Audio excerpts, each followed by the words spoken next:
Құрметті конференцияға қатысушылар, ханымдар мен мырзалар.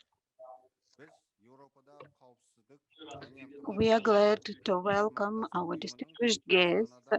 We are ready to agree to the extraordinary plenipotentiary ambassadors at our international conference dedicated to the 10th anniversary of the Osce Summit in Astana and the 30th anniversary of the independence of the Republic of Kazakhstan.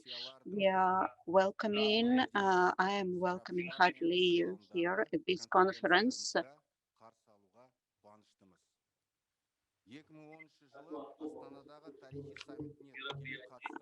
I would like to highlight that this event, we have the participants that were directly participating in this Astana summit in 2010, and they introduced a great contribution to the process of security insurance in the Osce area.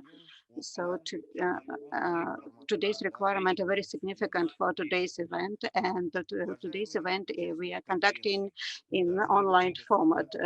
Dear ladies and gentlemen, today's event, during this event, we have got together the speakers that were personally participating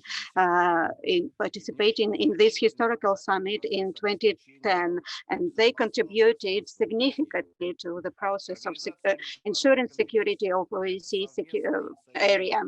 Organization of the International Conference. This is a joint initiative of the Library of the First President of the Republic of Kazakhstan, Osce, the Ministry of Foreign Affairs of the Republic of Kazakhstan, and the Osce Program of Office in Nur-Sultan, with the support of the Office of the First President of the Republic of Kazakhstan, Osce. Our event dedicated to the 10th anniversary of the Osce Summit in Astana is conducted in every year for our country, because this year is the 30th anniversary of the independence of our country. And it's very symbolic because the chairmanship of our country in the Osce and conducting the Astana Summit in 2010 in the capital of our country were a very significant achievements in the history of sovereign Kazakhstan. Distinguished participants of the conference, before starting our event, I would like briefly to brief you on the agenda of our conference. First, we will be having a plenary session, and then we'll have 3 subsequent sessions.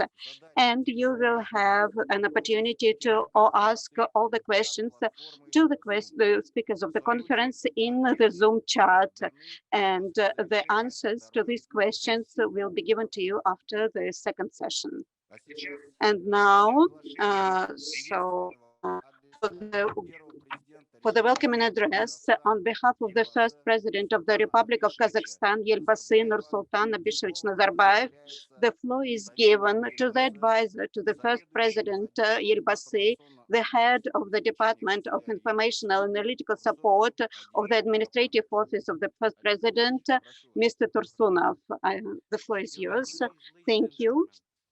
First and foremost, I would like to extend my appreciation to the organizers of the convening of this conference. Let me also thank all the joined us today. And before fulfilling my main duty, please allow me to share a few brief thoughts. Kazakhstan became a member of the Osce in January 1992, only a couple of months after gaining independence.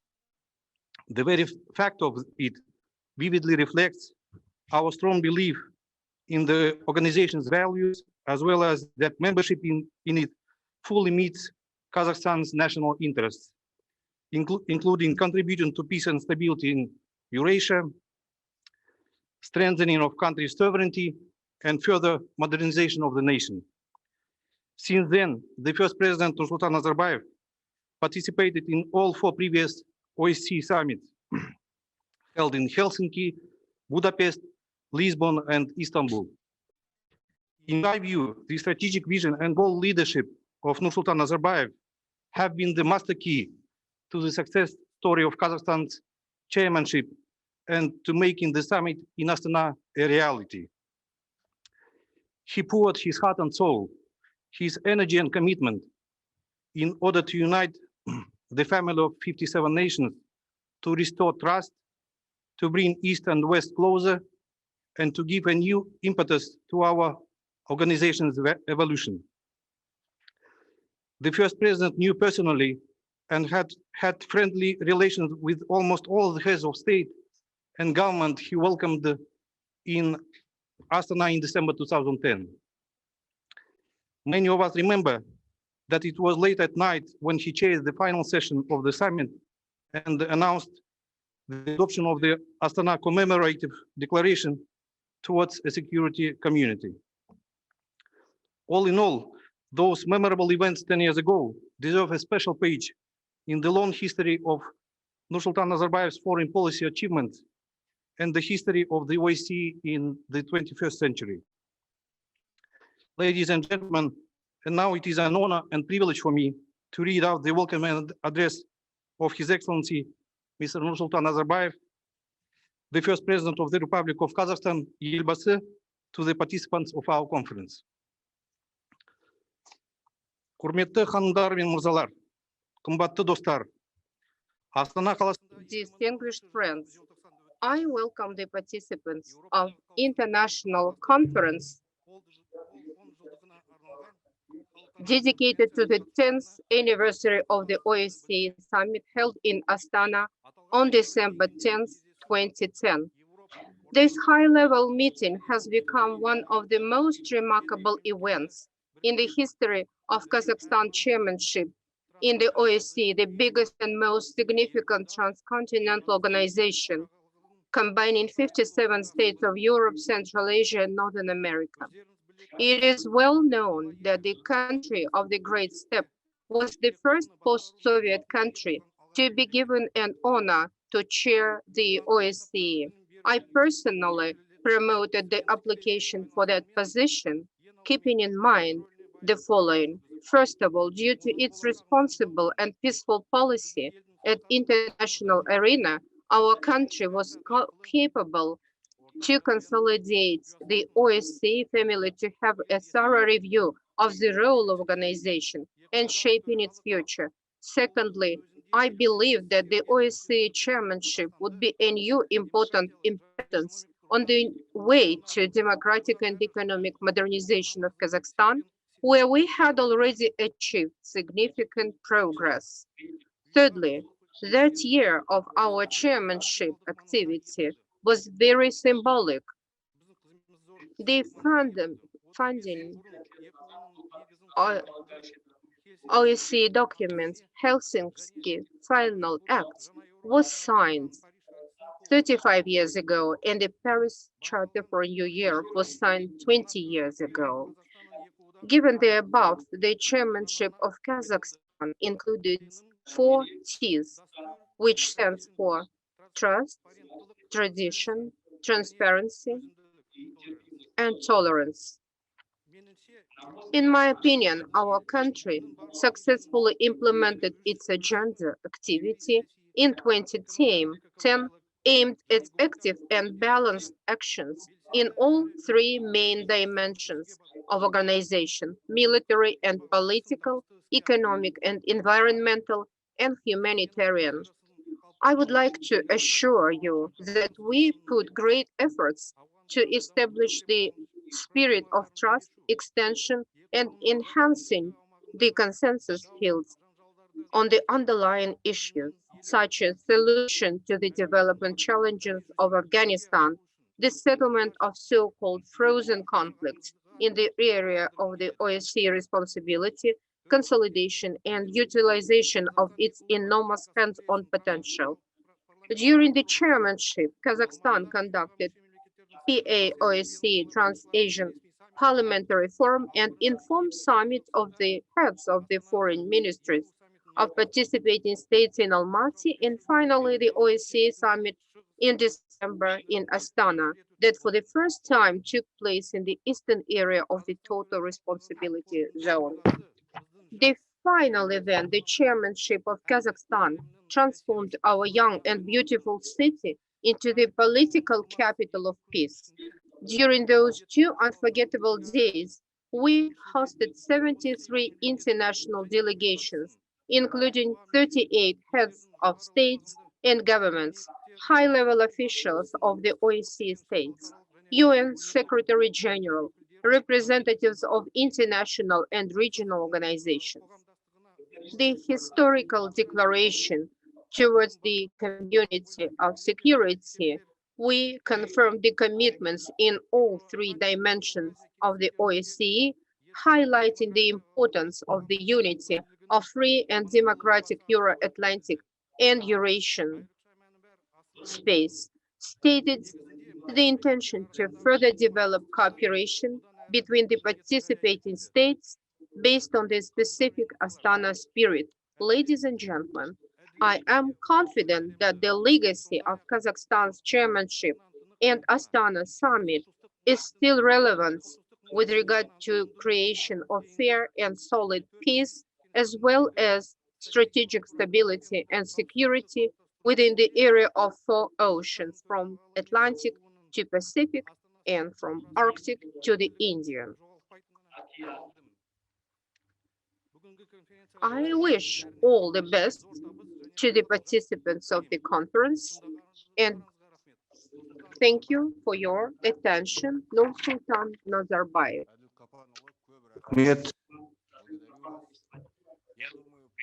Thank you very much. And I believe so that this welcoming address on behalf of Nursultan Nazarbayev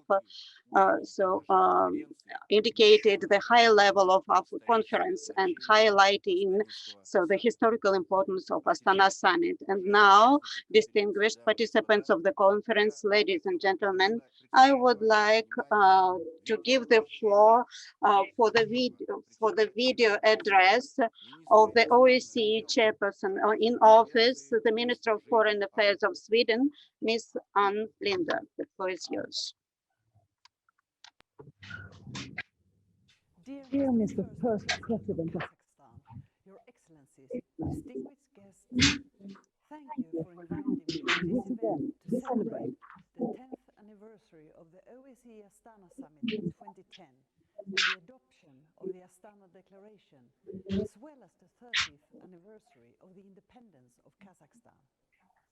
The Astana Commemorative Declaration reaffirmed our common commitments as expressed in the Charter of Paris for a New Europe and in the Helsinki Final Act, centerpieces of the European security order. It gives me great pleasure to celebrate it together with you, and I regret that the current circumstances do not permit us all to meet in person, but pandemic permitting, I hope to soon be able to visit as chairperson in office. The Astana Declaration is a clear sign of Kazakhstan's commitment to multilateral cooperation, which is essential for the security in the OSCE region. It is 28 years since Sweden last held a position as chairperson in office of the OSCE. Today's political landscape is, of course, different from that of the early 90s. New conflicts, crises, and threats have emerged from and come into focus, from climate change to cybersecurity. We are in the midst of a historic and devastating pandemic, which will have long-term effects on the world. The importance of our organization and our commitment does, however, remain intact. In a situation where multilateral cooperation and international law are increasingly being challenged, and our agreements and instruments to strengthen security are being questioned, we need to remind ourselves of the obligations and commitments we have accepted and of their origin. Lasting security cannot be achieved without respect for human rights. That's why the role of the Astana Summit and the Astana Declaration were so important, to remind ourselves that all OSCE principles and commitments, without exception, apply equally to each participating state, and that we are all accountable for their full implementation. We need to continuously highlight why and how these commitments remain relevant and important today. This conference is an excellent example of how we can do that. The OSCE has the means to support the participating states to live up to their commitments. We have tools to specifically address different phases of the conflict cycle in ongoing conflicts and crises within our region. The OSCE field missions and program offices are one crucial tool. But without genuine political will from those involved in conflicts, progress is of course hard to reach. Your Excellencies, this is why defending European security order and its fundamental principle is a priority for the Swedish chairpersonship of the OSCE. It is essential that we build our organization on principles and commitments agreed by all in order to achieve security for all. Two other priorities for our chairpersonship is to strengthen the comprehensive concept of security and to contribute to solving the conflicts in our region in accordance with international law. The priorities are interlinked, as there can be no sustainable security without equality between women and men, respect for democratic principles, and fulfillment of human rights. Gender-equal societies, where human rights are fully enjoyed by all, are more secure with better prospects for sustainable, resilient, and prosperous development. I therefore look forward to working with all of you on the Women, Peace and Security agenda, as well as this year's discussions with the second dimension on how we can strengthen women's economic empowerment. This is important if we are to build back better from the pandemic. During this year, we also want to give attention to the link between environmental challenges and security. Environmental challenges, including climate change, affect us in many ways and can constitute a risk to our security, also when they don't lead to direct conflict. Through dialogue, inclusion, and respect for agreed principles, the OSCE can make a real difference. The Astana Declaration is one of the prime examples of that and show why our joint commitments remain so important. I'm honored to be with you today to commemorate it. Thank you for your attention.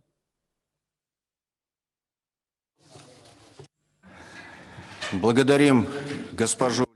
Thank you, Ms. Linda, for honoring us and participating in our conference. As I said before, we organized this conference in partnership with the Ministry of Foreign Affairs of the Republic of Kazakhstan.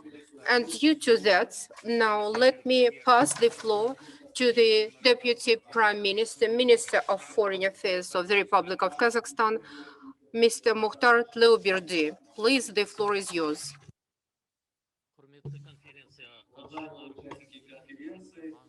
Distinguished participants of the conference, let me welcome you at today's events, commemorating two important historical events of Kazakhstan, 30-year independence and 10th anniversary of Astana summit in Astana. Since acquiring sovereignty, Kazakhstan has been successfully developing friendly relationship with all countries all over the world. Key element of our international policy formulated by Nursultan Nazarbayev, the first president, became the multi-vectoral principle, which within 30 years proved to be highly resultative. Within this short historical terms period, we revived the national traditions in international policies and contributed to the global agenda through participation in international organizations. Distinguished participants of the conference, modern Kazakhstan has been building a dialogue for strategic partnership with the leading countries in the world, being an author and initiator of many important initiatives, including SICAR, global anti-nuclear movements, fight against international terrorism, development of interconfessional dialogue, bringing closer West to Islamic world, regular meetings of the Congress of Leaders of Global and Traditional Religions became an important link in the dialogue between civilizations. Specifically, I would like to highlight that we are celebrating another anniversary decision for our country and for the globe in general, closure of Semey nuclear polygon. In 1992, we shut down the largest nuclear polygon equal in its size to Italy and terminated the force engross the arsenal of nuclear weapons. International role of Kazakhstan in the regional processes in the OSCE became the chairmanship of our country in 2010. Culmination of that was the OSCE summit that took place in 2010 in Astana, commemorative declaration that addresses common ideas and indivisible Euro-Atlantic and Eurasian space and security became especially important in the context of the events taking place in the world. Let me emphasize that addressing the summit participants, the first president, Nursultan Nazarbayev, stated on the need to transform to the new paradigm enabling security, to formulate a common space for cooperation within the limits of two oceans, Atlantic and Pacific, and Northern Ocean to Indian. The spirit and philosophy of this global task leads to three dialogues. The first one between the United States, Russia, China, and European Union. The second one to combine the capacity of SICA and the OSCE. And the third one, the dialogue, economic dialogue between ASEAN, EU, and SOC.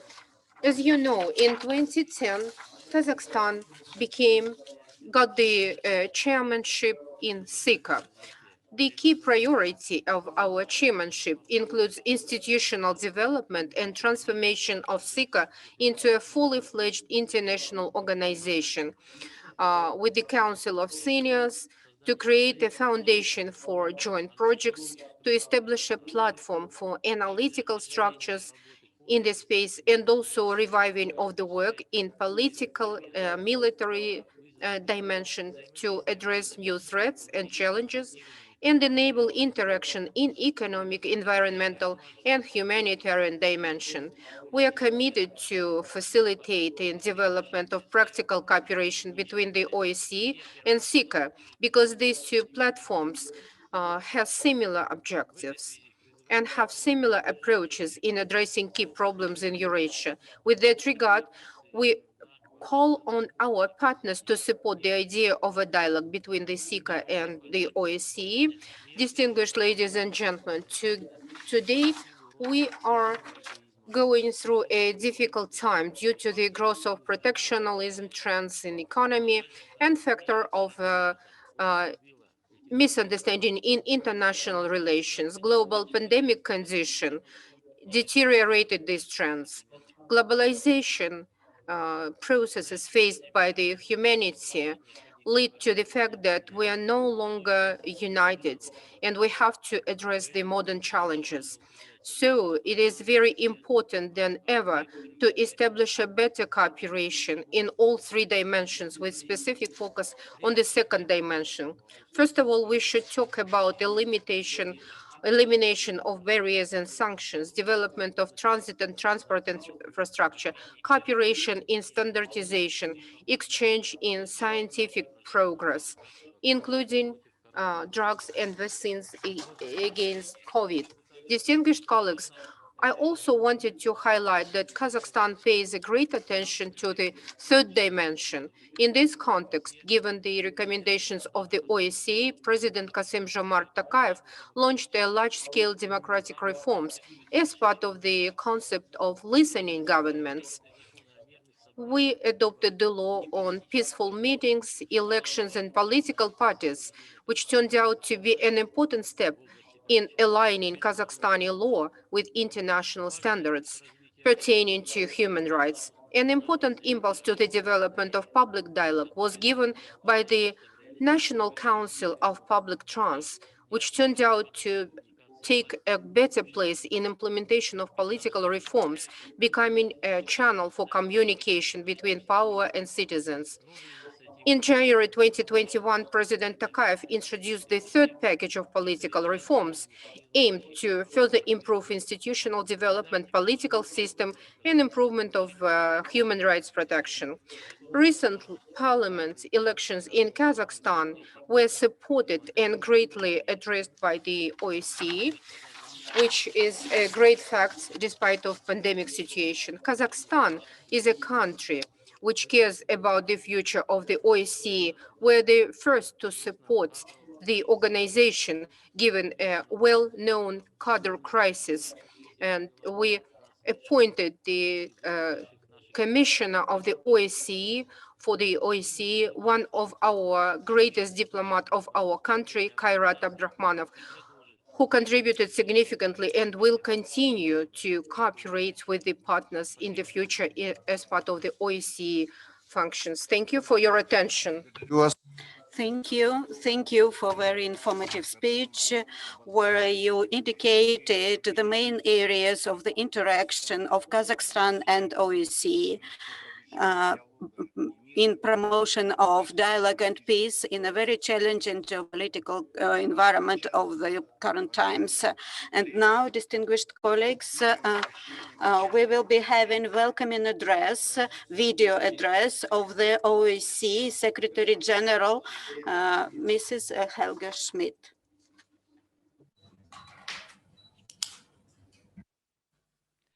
First President, Deputy Prime Minister, Excellencies, dear colleagues. Greetings from Vienna, and thank you for inviting me to this important event. At the Astana summit, which I was honored to attend in different capacity, the OSCE heads of state and government committed to the vision of a free, democratic, common and indivisible Euro-Atlantic and Eurasian security community stretching from Vancouver to Vladivostok, rooted in agreed principles, shared commitments and common goals. This was the last time to date and the only time in this century that OSCE participating states met at the highest level and adopted a visionary political declaration. Even a decade ago, it was clear to me and to all participants in this historic summit that for this vision to become reality, we would need to strengthen respect for the OSCE's fundamental principles and commitments and step up our efforts to find common ground.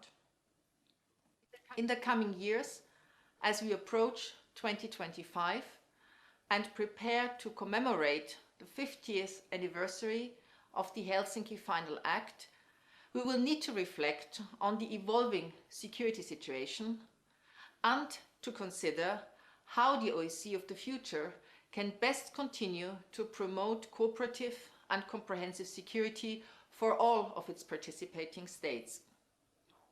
In the meantime, the path towards realizing the Astana promise remains full of obstacles.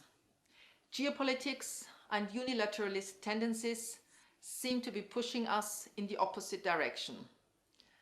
Unresolved long-standing conflicts in our midst show how fragile security continues to be in our region. But we should not lose faith. The OSCE is a unique forum for inclusive dialogue, for preventing and resolving conflicts, and for building confidence. Despite the challenging context, it remains the best available platform for participating states to begin transforming security relations and to move back to greater cooperation. We will not succeed overnight, and it will take many, often seemingly small steps to rebuild confidence. But we cannot afford to relinquish our efforts if eventually we want to make comprehensive, cooperative, equal and indivisible security a reality for all of us. Excellencies, dear participants, Kazakhstan and the OSCE are closely connected in many ways. Since its membership in 1992, Kazakhstan has become one of the most active OSCE participating states, taking initiatives and contributing to our security dialogue. A champion of the economic and environmental dimension, Kazakhstan continues to provide significant impulses on many important topics, including connectivity and sustainable development. The OSCE Program Office in Nur Sultan, with its comprehensive activities in support of Kazakhstan's reform priorities, provides a strong connection embracing all three dimensions of security. From a regional perspective, Kazakhstan, with its good relations in Central Asia and beyond, as well as its active engagement in other Eurasian regional organizations, plays a special role. Further strengthening regional approaches holds good promise for future cooperation, including with neighboring participating states and OSCE partner for cooperation, Afghanistan. Chairing of the OSCE in 2010 and the Astana summit was a high watermark in Kazakhstan's involvement with the OSCE. Taking on this important responsibility was a service to the organization, but also burnished Kazakhstan's reputation as a country with strong aspirations to act as a bridge between Europe and Asia. This bridge-building function is even more important today. The Astana legacy binds all of us to continue working towards creating a true security community. I'm confident that Kazakhstan will play an important role in this important endeavor. In closing, I thank the Library of the First President, Kazakhstan's Ministry of Foreign Affairs, and the OSCE Program Office for organizing this very timely and important event. Thank you so much for your attention. Благодарим госпожу Шмидт. Thanks, Ms. Schmidt, for her contribution to this conference. Actually, today, the cooperation between Kazakhstan and OSCE is built based on open and constructive dialogue, taking into account mutual interests. Distinguished participants and guests of the conference, now we would like to bring to your attention the video film where the first president of the Republic of Kazakhstan, Elbasi, Nursultan Nazarbayev, and leading political leaders, participants of this event, they are sharing their memories about the preparation and conduction of this summit, historical summit of 2010. Today, we have a unique opportunity to hear from the first hand the opinions and assessments of its organizers and participants. We hope that this video film will allow to be immersed into the political atmosphere of those years. Please, your attention on the screen.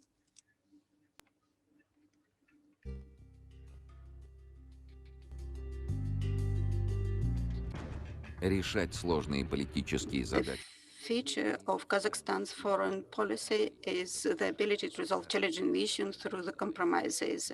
And such examples were numerous in the 3 decades of independence. OSCE summit held in the capital of Kazakhstan in 2010 is the perfect example of the plenitude of compromises. The progress from the idea to the implementation of the large-scale project was not a smooth sail for the president. A compromise is a diplomatic term.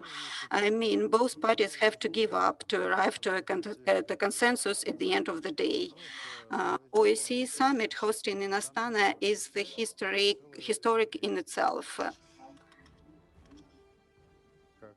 As soon as it was announced that Kazakhstan would become the OSCE chairmanship, at that time I was the president of OSCE, and I managed to elect the candidacy of Kazakhstan out of 53 nations. It was a very tough task because it was for the first time that the country from the Central Asia and ex-Soviet Republic should be chaired and presided in the organization. 56 states agreed, except for the US, the 57th ones. I was paying a visit to the US. George Bush the Jr. was the US president that time. My ambassador kept on repeating, do not raise this issue. It's hopeless, they will object it. But why should they object?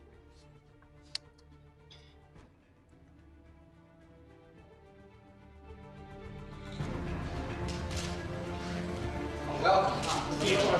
How you doing? You're looking good.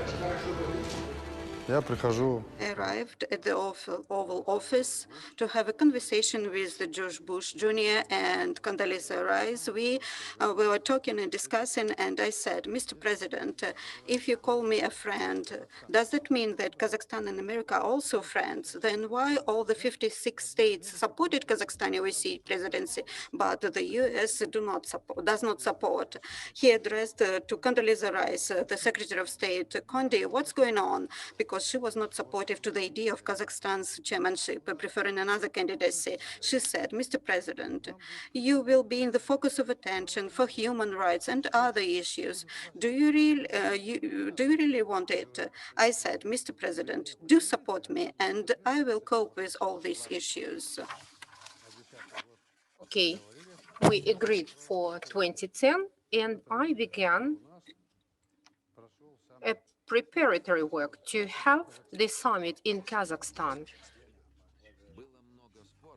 There were a lot of debates in Vienna on whether this summit would take place in Astana or in Vienna, and questions if Kazakhstan completely shares the OSCE accepted values.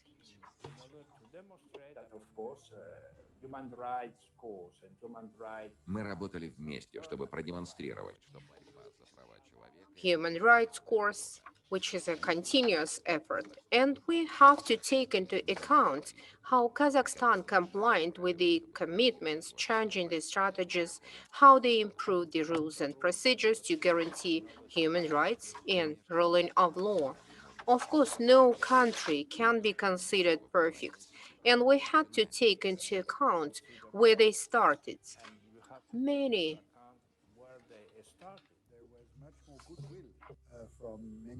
многие участники ОБСЕ хотели, чтобы Many OSCE participating states wanted this summit to be held, especially the Russian Federation. We have to remember that Kazakhstan presidency started after the events in Georgia in 2008. That time, the situation between Russia and some Western partners was rather tense. I was supported by Sarkozy, and I have a lot of respect to him. Why not to have it in Kazakhstan? You should. Then I was supported by Merkel. I used to enjoy good friendship with the King Juan Carlos, and the session to take a decision on the country of the summit was held in Madrid. He used to say, listen, it could be very challenging. So it was nighttime, and I was contacted by the king at 1:30 a.m., who told me, my congratulations, the decision was just approved. It was a night, and it is a historical fact, isn't it?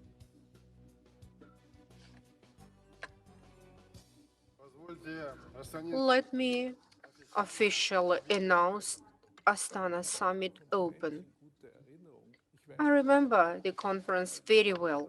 As being an Austrian representative, I was sitting between the presidents of Armenia and Azerbaijan. что я, будучи представителем Австрии, сидел между президентами Азербайджана и Армении, которых сложно One назвать. could hardly call them friends that time. If one of them spoke, the other one would leave the session hall. That maybe explained them what was happening in their absence to keep them informed on the discussions. There were also other interesting meetings that I remember quite well. After 2 days of speeches, we stuck with the adoption of the final documents.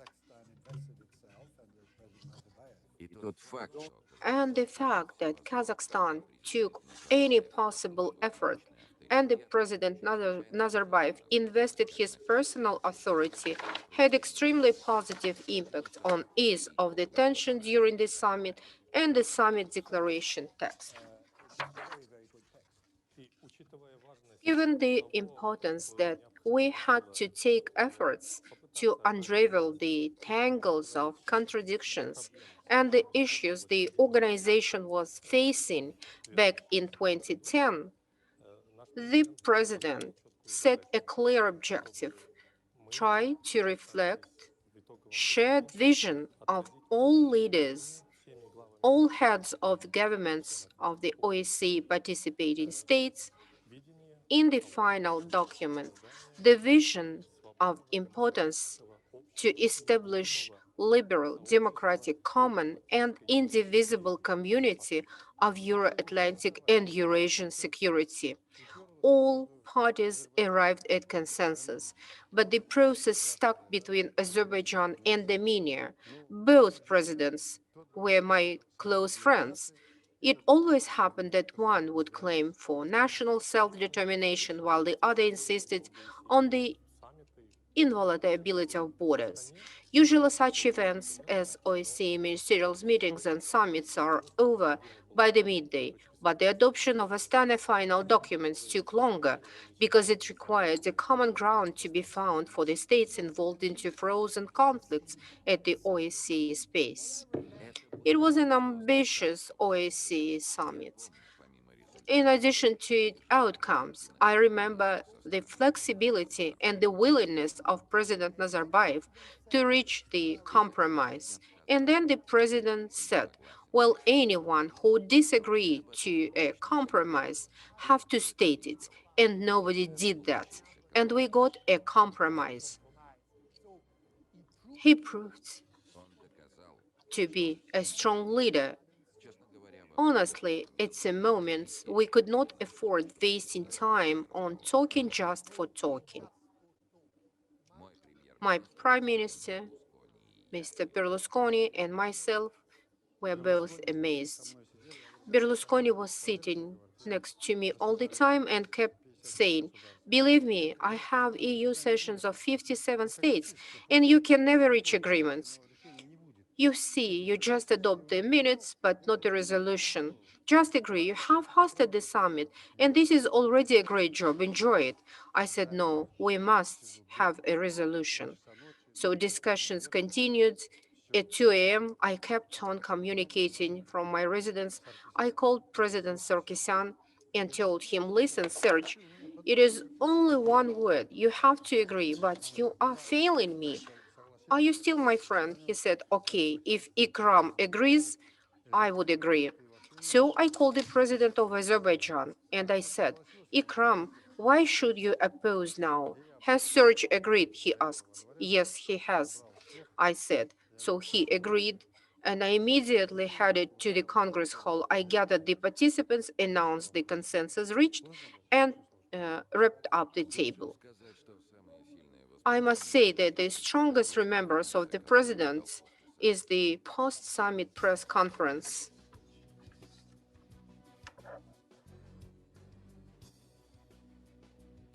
I was very struck about his complete command of all aspects. И я был абсолютно поражен его полным владением всех аспектов All aspects of the summit and OSCE activities. It was a notable press conference, which ended at around 4 a.m. It was a proof of his physical endurance and wonderful intellectual control over every aspect of these international events. Astana OSCE Declaration is the only document of such scale, tone, and vision of the 21st century.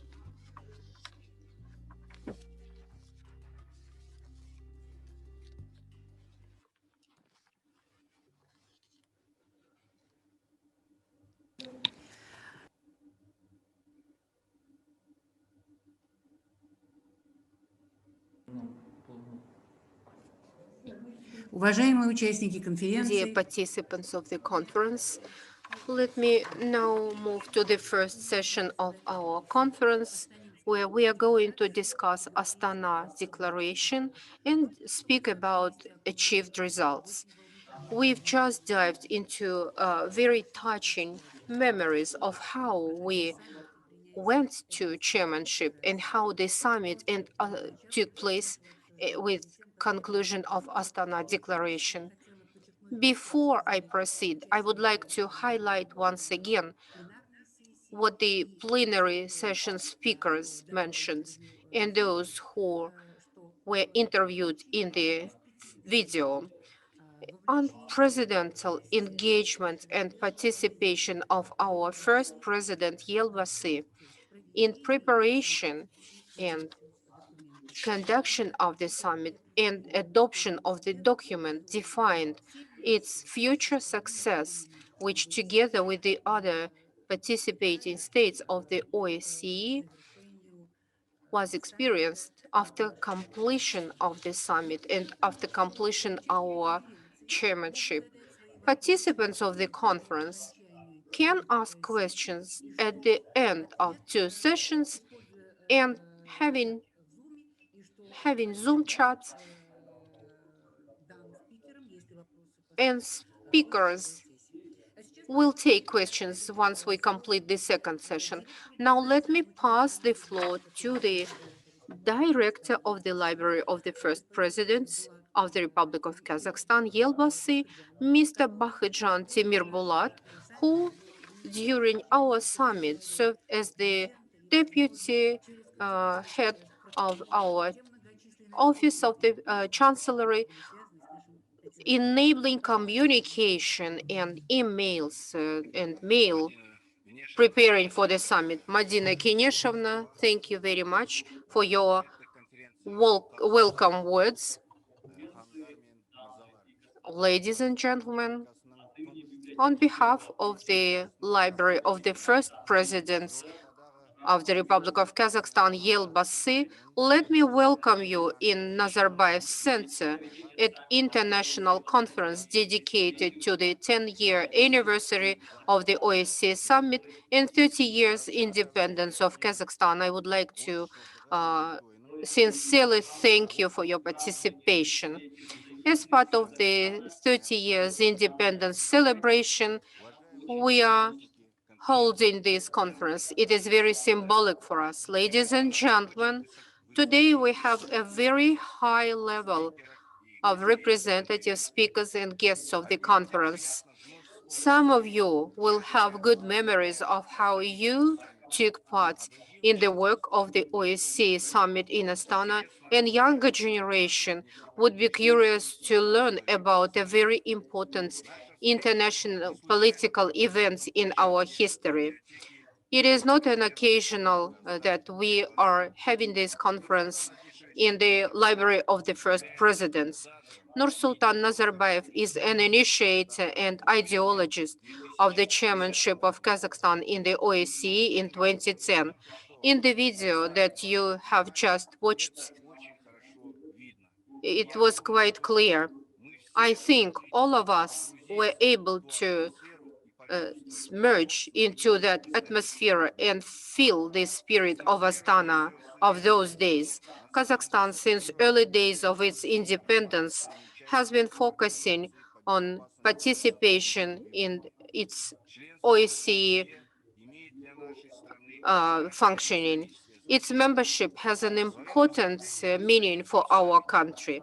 In his speech at Astana summit 10 years ago, Nursultan Nazarbayev noted that our country became independent partly thanks to the principles of the Helsinki Final Act of the OSCE. Kazakhstan undertook chairmanship in the OSCE, being a young, very young country. At that day, we were less than 20 years as independence, and the leadership in reputable international organization proved that we reached a certain benchmark in our maturity. Our country became the first post-Soviet country in Central Asia and the first Muslim country that was entrusted to preside in the European organization. It was a unique experience for the national diplomacy and a great start for further development of Kazakhstan. Today, in our conference, I'd like to focus on importance of summit that took place in our capital for the heads of the states and governments of the OSCE. First of all, it rehabilitated a tradition to have high-level meetings. A long time when the dialogue was not the case, prevented from further development of the OSCE to address modern challenges. Nursultan Nazarbayev convinced all leaders of organization to meet in the capital city of Kazakhstan. Summit that took place in December 2010 in Astana was the first and single meeting at the high level that took place in the 21st century. Secondly, the practical output of the summit was the Astana Declaration, unanimously supported by all the leaders of the countries of OSCE countries. Kazakhstan was the chairmanship in a very difficult time for the organization.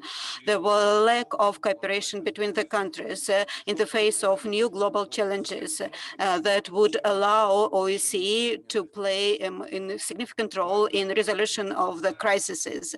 The important role of Astana Summit and adopted declaration, the importance of this is that the world leaders committed to the principles of OSCE, and Astana Declaration opened a new page in the life of the organization itself. Thirdly, the OSCE summit meant a new level of security and cooperation in the broader coordinates from the ocean to ocean. So having this summit in the heart of Eurasia, so thousands of kilometers from the European borders, highlighted the indivisibility of European security. The security of each participating state is directly with the security of everyone else. State historical document of the summit. Leaders of 50 countries security should be ensured not due to armament, not due to confrontations, but due to openness, transparency, dialogue, and searching for a platform for cooperation. And this security paradigm is more relevant as of now in the present geopolitical conditions and environment. Fourthly, thanks to the efforts of the first president of Kazakhstan, we managed not only to promote the activities of all the three dimensions, but we broadened these dimensions. So the leaders of the countries, they set the goal to enhance the role of OSCE in the development of economic cooperation, ensuring environmental, energy, and cybersecurity, and jointly facing transnational threats. At that meeting, the leaders of OSCE countries, they were predicting all these threats many years ago that are now threatening the development of Eurasian countries. Moreover, on the background of the pandemic COVID-19, we feel this urge for international dialogue, and the OSCE, having this vast experience, could apply its potential in doing that. Fifth, by arranging this summit, Kazakhstan demonstrated to the whole world its political consistency and readiness to become a link between for the European security. Astana Declaration stated that the security of OSCE region is directly linked with the security in the neighboring regions, including Mediterranean and Asian regions. At the summit, the first president of Kazakhstan highlighted the breakthrough ideas how the West and the East can be closer together together. For example, the initiatives on enhancing the infrastructure for Eurasian security by closing OSCE with SICA and the Organization of Islamic Cooperation. And looking back from today, we could make such an important conclusion that the potential of Astana Declaration is fully relevant, but is not implemented completely. In 2010, the leaders of the participating states of OSCE included in this document very progressive ideas and approaches, but they are of need for the world community. And during these 10 years, a lot has changed in the world. We have witnessed it, but all these issues that were raised 10 years ago in our capital are still relevant. It means that OSCE is still in demand, and it is very important to develop this organization, and this organization is capable to contribute to the harmonization of a very broad European area. It is very important to mention that the chairmanship of Kazakhstan in OSCE impacted a lot on the country itself, and we have a lot of examples of that, but let me reiterate some of them. Following the implementation of the Astana Declaration, Kazakhstan is now applying the principles of peacemaking, contributing to the peaceful settlement of the conflicts as a key priority for its foreign policy. During these years, we have contributed to the successful resolution crisis in Iran, Ukraine, Russia, Turkey, Syria. We have used all our best practices and experience being a non-permanent member in the UN Security Council in 2017 and 18.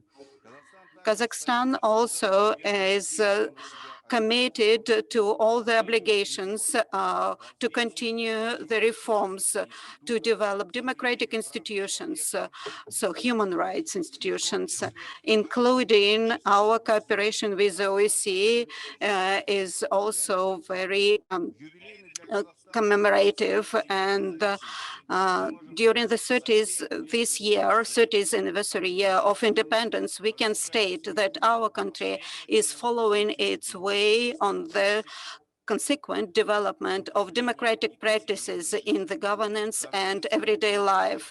During the first president of Kazakhstan, Elbasi Nursultan Nazarbayev, during his years of presidency, was pursuing the policy of modernization of the political system of the country.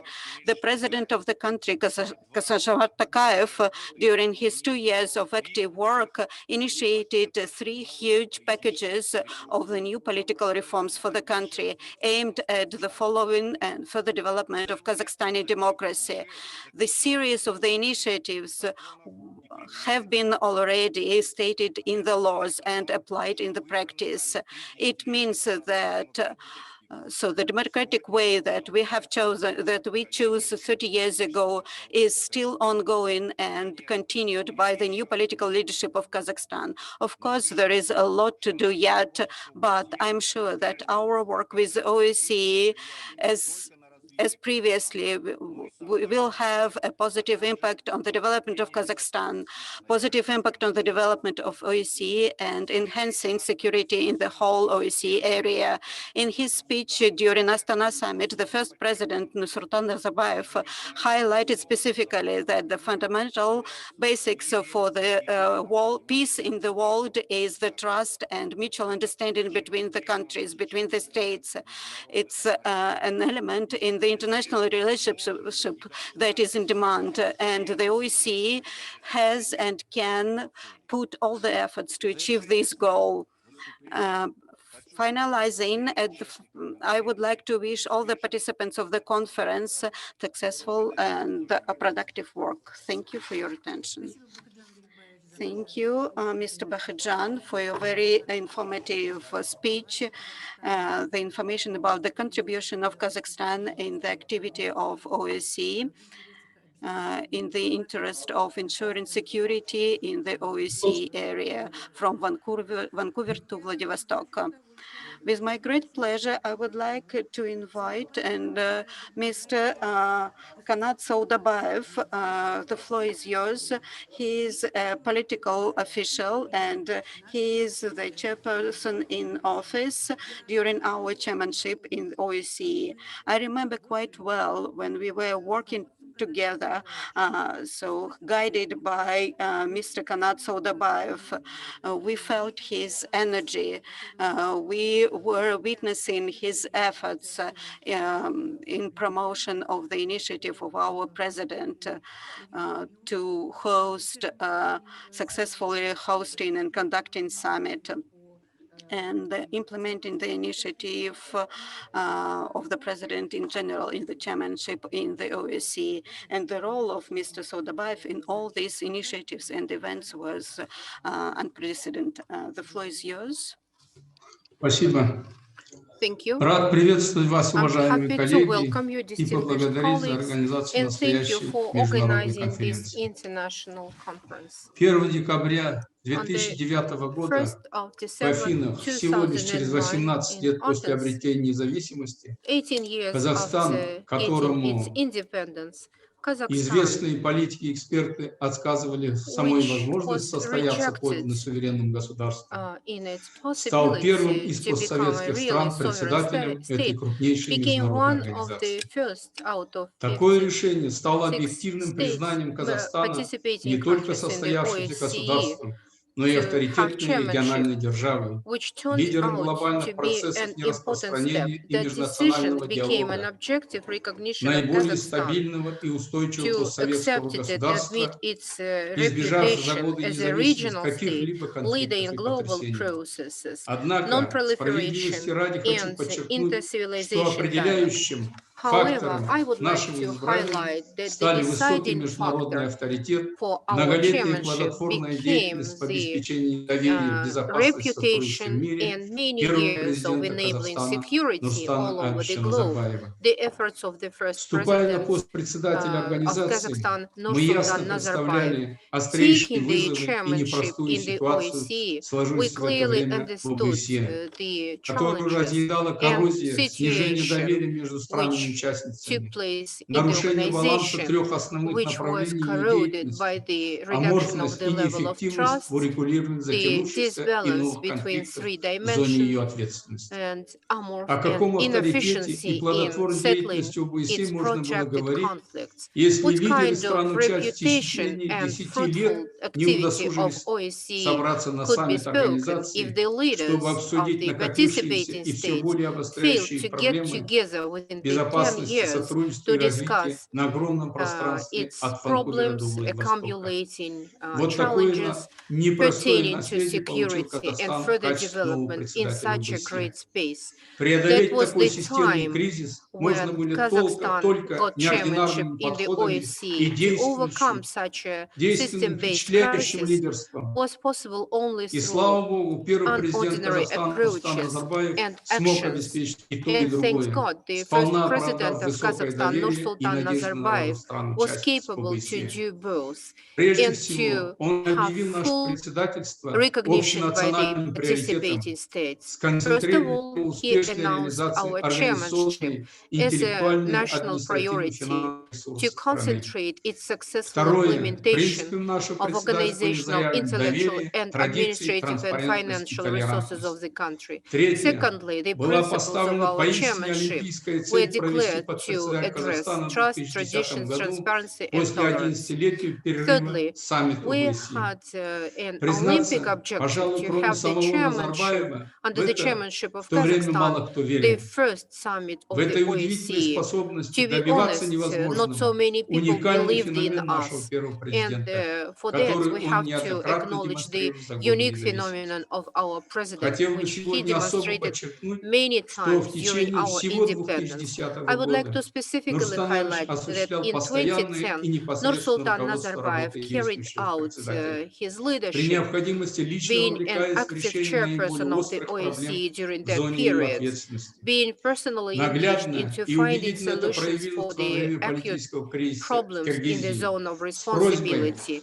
урегулировать острейший political конфликт crisis in Kyrgyzstan. президенты With the США и request России to обратились к regulate the Назарбаеву conflict, the как главе President of the United государства, States and возглавляющего Russian ОБСЕ. Federation И в течение approached 3 Mr. дней и Nazarbayev ночей as в the head of результате the state, неимоверных усилий headed the ему удалось OSCE at that разрешить point, and этот within 3 конфликт, days and nights, остановить he was сползание братского able народа to в stop the гражданской conflict войне. and to prevent Благодаря активному и the последовательному civil продвижению war нашей between инициативы, brotherhood несмотря на countries. невероятные Thanks to сложности, active and а порой и невидимые миру наши слезы, 3 thanks to августа все active 56 promotion стран of УЧАС our единогласно initiative, приняли despite of историческое challenges, решение о we проведении adopted, 1-2 декабря в we столице made a Казахстана historical долгожданного decision саммита to ОБСЕ. have the OSCE summit in the Астанинская capital встреча в city верхах стала Astana. венцом председательства Astana Казахстана в high-level meeting ОБСЕ turned и без out the преувеличения crown of the крупнейшим chairmanship международным of событием Kazakhstan in the первого десятилетия OSCE 21 века, and которое became the буквально largest сколыхнуло мировую international общественность, event сфокусировав of the внимание 21st политиков, century мировых first СМИ и decade, экспертного which turned сообщества на out столице to Казахстана be a и focus его of attention of президенте. politicians Астанинский and mass саммит дал media. мощный импульс Astana деятельности нашей summit организации gave и a породил надежды на huge дальнейшее укрепление impetus мира, to further безопасности и activity of сотрудничества в organization зоне and ответственности ОБСЕ. provided Более hopes того, for further единогласно enhancements принятая of лидерами peace, 56 security, стран and cooperation историческая in the Астанинская OSCE. декларация на пути к сообществу Historical безопасности Astana дала Declaration on старт the way to формированию the Security Евроатлантического Society и gave Евроазиатского impulse сообщества to единой и formation of неделимой Euro-Atlantic безопасности. and Eurasian Мировую политику community. наряду с духом The Хельсинки global policy, теперь навсегда alongside with вошло the понятие spirit of духа Астаны. Helsinki,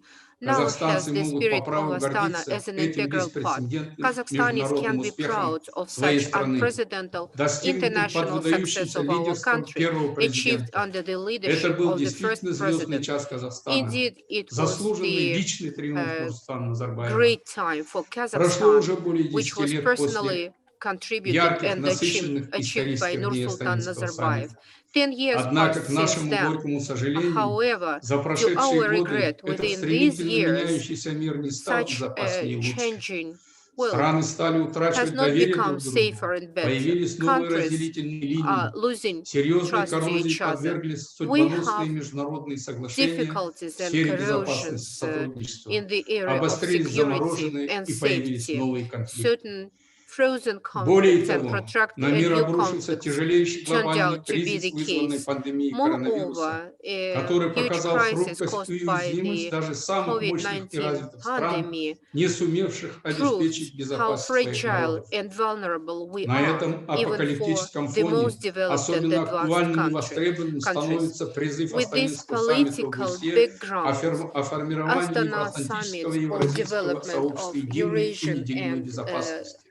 Atlantic Ключевые слова здесь: space единая and и неделимая security безопасность. becomes Горький even more опыт безуспешной important. борьбы с Sad пандемией experience of коронавируса как unsuccessful fight никогда сегодня against взывает к coronavirus активному единству наших as never действий, before направленным calls на us to спасение не be только своих народов, active to но и unite всего our человечества. efforts aimed to Только save not руководствуясь такими only our принципами, nations лидеры but the государств и humanity международных itself. организаций Having могут this спасти as a мир от principles, новой leaders чумы of states 21 can века. prevent the И в world этой from the ситуации new challenge ОБСЕ of и ее 21st структуры, century. In this продвигая традиционный situation, диалог по OSCE and широкой its повестке structures дня, promoting должны traditional сосредоточиться dialogue на более using its глубоком wide и активном agenda участии в have to противодействии focus on сегодняшним an in-depth невиданным and ранее active вызовам, participation стоящих перед in народами стран countering участия today's организации. challenges faced by Такими the актуальными participating направлениями states of the деятельности ОБСЕ organization. сегодня This should представляются: include, as первое, of today, number более one, действенное и more результативное active and участие в разрешении result-oriented затянувшихся и новых participation конфликтов in внутри стран и settling между ними. В protracted этой and new связи с горечью conflicts in приходится countries говорить о and between неэффективности countries. организации на We этом have to треке. mention, Второе, unfortunately, inefficiency выработка и organization реализация on that track, консолидированной эффективной development стратегии по and решению проблемы implementation of беженцев, consolidated в effective результате которой strategy в целом to ряде address the стран-участниц problems ОБСЕ меняется не of только refugees, демографический, но which и impact not only культурно-гуманитарный ландшафт. democratic but Пока, к сожалению, demographic, эта проблема cultural and стало приоритетом humanitarian нашей landscape. деятельности. So far, Третье. it is not a priority for Консолидация our возможностей activity. всех Number стран и three, выработка единых для consolidation всех of стандартов в борьбе capacities с of all countries COVID-19. and development of Ситуация с standard COVID-19 measures в fighting США against и странах COVID-19. Европы по сравнению с Situation with Китаем и рядом COVID-19 других in the стран US and other говорит в пользу European того, countries что compared with ради China спасения and many жизни other большинства countries людей proves that при for the sake необходимости of можно и saving нужно lives of ограничивать many на время people, права if меньшего количества necessary, you людей. have to Именно в and you этом should вопросе, actually кому как не restrict the ОБСЕ, rights для of которых smaller права number of человека people. являются With важнейшим that regard, the приоритетом, не взять OSCE, на себя being инициативу по the созданию platform разумного for баланса human между rights, правами и has to ответственностью undertake an человека перед жизнью initiative to людей в create период a тотальной balance between the пандемии. rights and Четвертое. responsibility, С каждым saving the днем в life зоне of ответственности people. нашей организации In the zone of обостряются и responsibility глобализируются информационные of и our кибератаки, organization, которые we are становятся все более facing изощреннее и globalizing опаснее. information and cyber Однако, к attack сожалению, эти challenges. вопросы не оказались в However, сфере в these фокусе issues внимания are not ОБСЕ, the хотя они сегодня the top являются priorities реальной for the угрозой и OSCE, для although they безопасности, и для represent a real сотрудничества, challenge both for которые являются security and ключевыми for направлениями деятельности cooperation, организации. which serve as the Поэтому key хотелось бы, priorities чтобы и for на этом organization. треке ОБСЕ Therefore, проявила себя более with that активно regard, и OSCE действенно. has to play a greater and more active role. Пятое.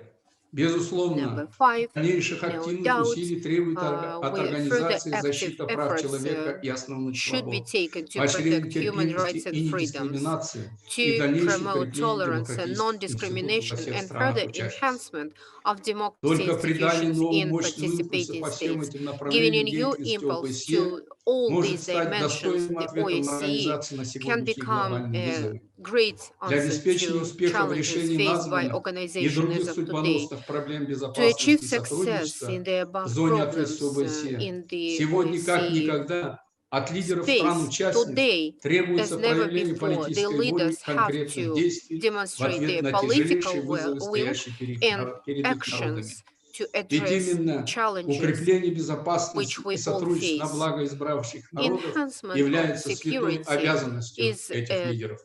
responsibility of Сегодня such более чем leaders. очевидно, Today, что it is назрела more острая than необходимость clear that проведения we после face the десятилетия need перерыва саммита after ОБСЕ. 10 years gap Успешное to проведение have такого another форума не только OSCE стало бы summit. своевременным и достойным This ответом forum ОБСЕ could serve сегодняшним as a глобальным вызовом, но и reputable сделало бы response нашу of the организацию еще OSCE более to the global авторитетной и challenges эффективной. and having Поэтому я a сегодня better призываю руководителей place for this страны-председателя ОБСЕ, organization in самой the globe today. организации и Therefore, I'm парламентской calling ассамблеи on the ОБСЕ, всех leadership, своих коллег the chairmanship настойчиво of и the последовательно OSCE and добиваться Parliament проведения Assembly of давно the назревшего OSCE, саммита my ОБСЕ, colleagues, так как to нынешние глобальные take an вызовы action как to никогда have this требуют summit. не менее Global глобального challenges единства и действий require global созидательного actions лидерства глав государств и их народов.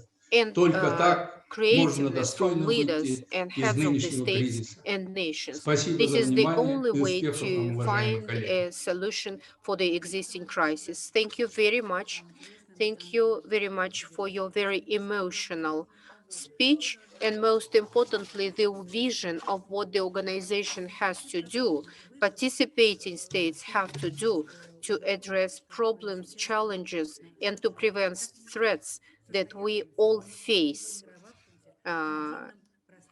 in the space of the OSCE, in the space and security of the OSCE. Now let me pass the floor to the OSCE Secretary General Marc Pirindi-Brichambault, who during our chairmanship served as the OSCE Secretary General and who was the head of the Secretariat that contributed significantly back in those years.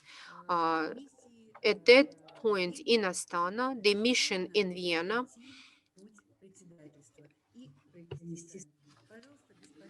Please, the floor is yours. Thank you very much, Madam Chair. I hope everybody can hear me. Distinguished guests and organizers, good afternoon. It is a great honor for me to participate in this important celebration of an event I am proud to have contributed to. This event comes appropriately soon after the celebration of the 20th anniversary of the Paris Summit of CSCE in 1990, which was another landmark in pan-European security. Minister Moratinos has just reminded us that at the Madrid Ministerial Council of the OSCE in December of 2007, a decision was reached by consensus of all the participating states of the OSCE on a package of 3 forthcoming chairmanships. These were Greece, Kazakhstan, and Lithuania that would share the organization respectively in 2009, 2010, and 2011. The possibility of Kazakhstan chairing the organization had been the object of intense debate among the 56 states, along with a discussion on whether the OSCE should contribute to the stabilization of Afghanistan. The arguments for or against the decision regarding Kazakhstan polarized the participating states, and the outcome remained uncertain until the last moment of the meeting. It was a decisive action of the foreign minister of Kazakhstan at that time, Marat Tajin, who delivered an important speech that opened the way to this breakthrough, scoring an important point for his country. This would be a chairmanship of firsts in chairing OSCE. The first Central Asian state, the first former Soviet state, the first country with a Muslim majority population, the first country with an OSCE field presence. The decision on a Kazakh chairmanship shifted the center of gravity of the organization towards Central Asia, and it came with an indication that the incoming chair would be willing to host a summit meeting of all the leaders of OSCE states, something that had not occurred since the Istanbul summit of 1999. This proposal soon became the next great debate within the organization. Summit meetings play a key role in the history of the CSC-OSCE process. After intense preparations, they are an opportunity to take stock of the course of the common commitments which are shared by all countries, to address current issues in their common and broad security, and to open new perspectives for cooperation among them in Greater Europe. They are therefore decisive moments which require intense preparations, an able diplomatic team to steer them, and bold initiatives to overcome the resistances and the uncertainties in many quarters. The team that was assembled by Kazakhstan to convince its partners of the need for an OSCE summit and to prepare it was a formidable one. Under the direction of President Nazarbayev, which has just shared with us his personal impressions, it was led by the foreign minister at that time, Kanat Sodabayev, which I salute, and in Vienna by a succession of outstanding ambassadors, supported by an extremely capable team of young and bright diplomats. It was my honor as Secretary General of the organization to provide support and assistance to this world-class group and to work very closely with them. After the Madrid Ministerial, this team immediately set to lay the foundations of the Kazakh presidency and for a possible summit, setting a strong program of action for the organization and engaging with all the key stakeholders. This prospect began to take shape at the Athens Ministerial meeting of the organization in December 2009, where one could witness a renewed dialogue between the United States and the Russian Federation. This new environment had a positive impact on the debates in Vienna and created a good context for the Kazakh presidency. Still, there remain uncertainties about the summit proposal, and the final decision was reached in Almaty in July of 2010, after the Kazakh chair had put forward a very serious package of proposals and convinced all its partners of its strong determination.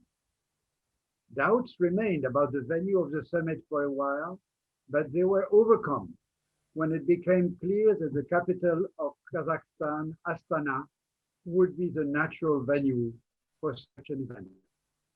May I say that I can only echo here the words that have just been shared by Minister Sodabayev in the circumstances of this decision. The review conference, with its normal preparatory phase for a summit, was arranged and delivered with remarkable efficiency in Vienna, in Warsaw, and in Astana, and it served as a backdrop for solid documents which were proposed to the summit, an Astana Summit Declaration, and a plan of action for the organization. The NGO community would participate actively in these preparations, and significant side events were organized during the summit itself with these NGOs. The logistical preparations for the summit, a concern for the Secretariat, were a remarkable achievement, with flawless arrangements made for the presence of more than 1,000 delegates and press, and a smooth linguistic and technological support in trying winter circumstances. On the 1st and 2nd of December of 2010, Astana witnessed an impressive meeting place of 56 heads of state and government from 5 continents, and exposed them to the OSCE process, allowing them to rekindle their engagements in the organization and in its values, and to break new ground.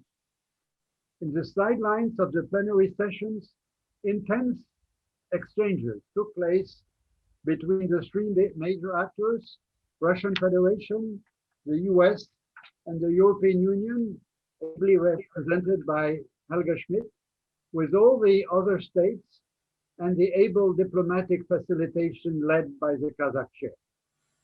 The outcome was impressive. The Astana Commemorative Declaration identified a common vision of a free, democratic, common, and indivisible Euro-Atlantic and Euro-Asian security community that includes comprehensive references to all 3 dimensions of security, which are the heart of the OSCE. It includes some key achievements which bear witness to the talent and to the dedication of the organizing team.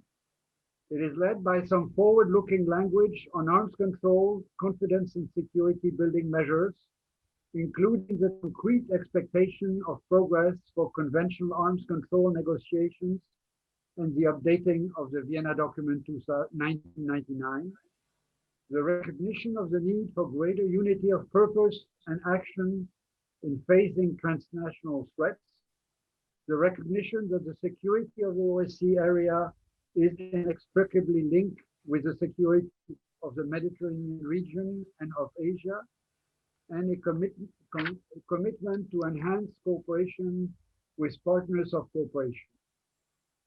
Last and most important, the affirmation of the OSCE Human Dimensions commitment, including the key provisions of the 1991 Moscow document and the acknowledgement of the important role played by civil society and media, are fully respected in the Astana Declaration. Finally, the commitments to work towards strengthening the OSCE effectiveness and efficiency is asserted.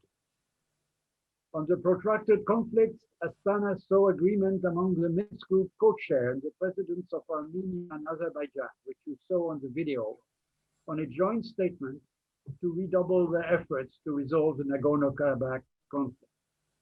On Georgia, the Russian Federation and Georgia came quite close, agreeing to an OSCE role in addressing their conflict. The 56 states came close to adopting draft framework for action, a remarkable 9-page document that attempted to set the priorities for the future work of the organization. In the end, they could not do so because of the problems raised by the protracted conflict. This important document nevertheless remains and has proved extremely helpful for the work of the following chairmanship. In negotiating the declaration and the framework in Astana, the participating states accepted the need for compromise and for mutual support across all the dimensions of the rich array of texts which had been adopted by the CSC and the OSCE over 2 decades and reasserted their validity. The overarching concept is that of a common vision, a comprehensive, cooperative, and indivisible security community throughout our shared security area. This common vision was a remarkable achievement at a time when there were many tensions within this area, and it represented a well-deserved result of the considerable investment of prestige, authority, and resources that Kazakhstan had put in that event. It demonstrated the recognition by the participating states of the OSCE that the trust they had put in Kazakhstan in steering their common endeavor, the OSCE forward, had been well placed and was fully rewarded. The Astana summit remains a landmark among such meetings because of the breadth of its scope, its powerful vision, the swiftness of the way in which it was prepared and delivered.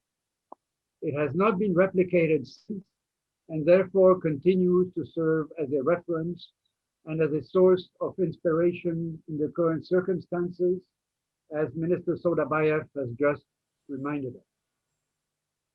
As was previously reminded, my strongest personal memory of this summit is that of the final press conference given by President Nazarbayev very late in the night of the 2nd of December 2010, where he delivered the results of intense and prolonged negotiations and provided hope and positive perspectives for the future of the Euro-Atlantic and Euro-Asian areas to the whole of the global media.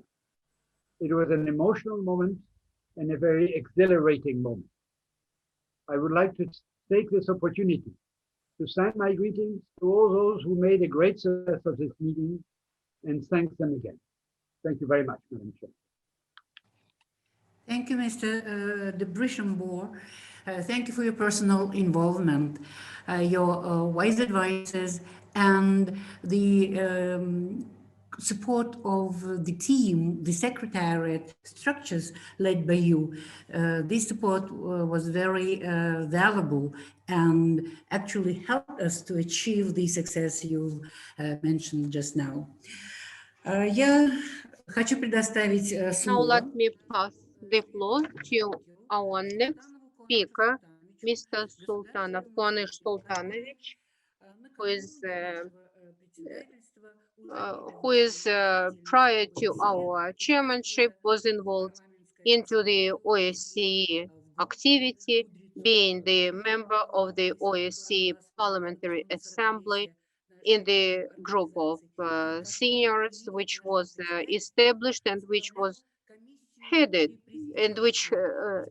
and he headed the committee under the President of the Republic of Kazakhstan on human rights. In the activity of that committee, the national plan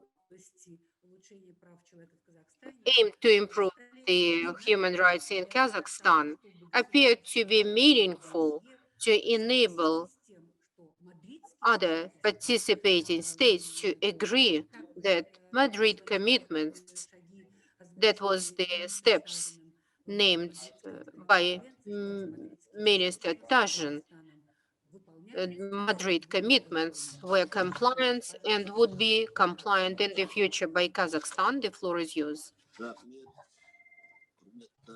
Thank you. Distinguished participants of the conference, today we have an online international conference in the library of the first president. I support this conference, and I would like to mention that many of our colleagues who participated in the meetings of the Parliament Assembly and discussed that possibility for Kazakhstan to hold chairmanship in the OSCE. So I would like to personally welcome Mark Pirin Debrichambour, who was the Secretary General back in those years. We exchanged opinions with him and we discussed the importance of Kazakhstan's presidency in the OSCE.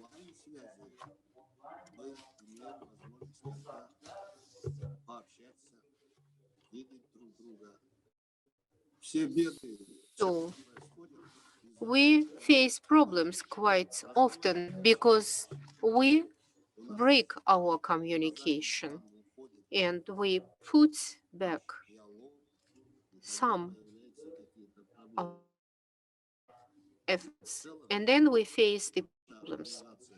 In general, the OSCE, our organization, uh, has a historical meaning to enable the countries to bilateral and multilateral communications to discuss specific problems with international community. Chairmanship of Kazakhstan, as we all know, uh, was not only prestigious for Kazakhstan as the country, it was also a new step for our organization to conduct the event and also to improve the quality of our dialogue. Because back in 1975, when the heads of states signed the goals and objectives and the aim of organization, those problems uh, and to address the problems, the threats to the global society, uh, they were pushed back and returned to the scene thanks to the activity of the organization. And as you know from history, later the Parliament Assembly was created. I was also honored and lucky to participate in promotion of Kazakhstani presidency in the OSCE, being a parliament member and representing Kazakhstan. In fact,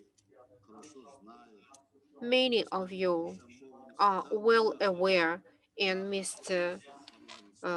Mark Perindi Brichambeau always participated in the sessions of the Parliament Assembly, both in winter and in summer, and the platform of Parliament Assembly itself has been and continue to be of high quality in implementing its mission, in establishing and enabling conditions given the new challenges faced by the organization, which served as a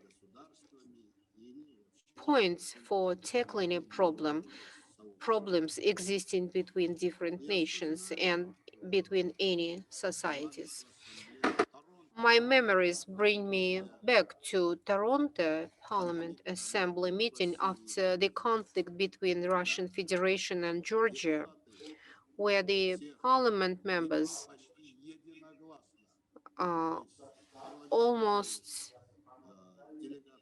uh, all of them, the members of the parliament delegations, almost all of them elected as a speaker on this topic. Kazakhstan's delegation gave the right to speak to Kazakhstani delegation. And personally, being one of the deputies of the chairperson of the Parliament Assembly of the OSCE, our acting president, and back in those years, he was the chair of the Senate and former Minister of Foreign Affairs, Kasem Jamar Takayev, made a statement, and that statement was highly welcome by the participants to settle the conflict between the Russian Federation and Georgia. Many members of the Parliament Assembly and members of delegations have good memories of that situation and discussed. It caused a lot of discussions, and it also proved our capability and opportunity to for us, opportunity and a tool or approach to settle conflicts through diplomatic channels and diplomatic toolbox, through the Parliament Assembly toolbox. The topic of chairmanship and Kazakhstani chairmanship in the OSCE in particular, at some point was a hot topic, but including Parliament Assembly of the OSCE. Kazakhstani party, of course, welcomed that possibility. And from that, we, Kazakhstanis, we enjoyed a great support from our colleagues, from our friends in the Parliament Assembly who represented other countries there. Many countries were represented by other colleagues of us who were not very clear, but some of them were not very clear about the modern situation in Kazakhstan. But after visiting Kazakhstan in that period during the OSCE summit, many of the parliament's delegations visited Kazakhstan, and it changed their vision, it changed their perception and stereotypes that they had about Kazakhstan as a nation. That was how we made very mild and objective steps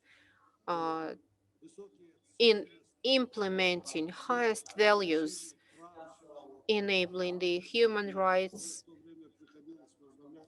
I was the head of the Committee on Human Rights back in those days, and we had to consider various topics, including the human trafficking and weapon trafficking, speaking about individuals and particularly young individuals.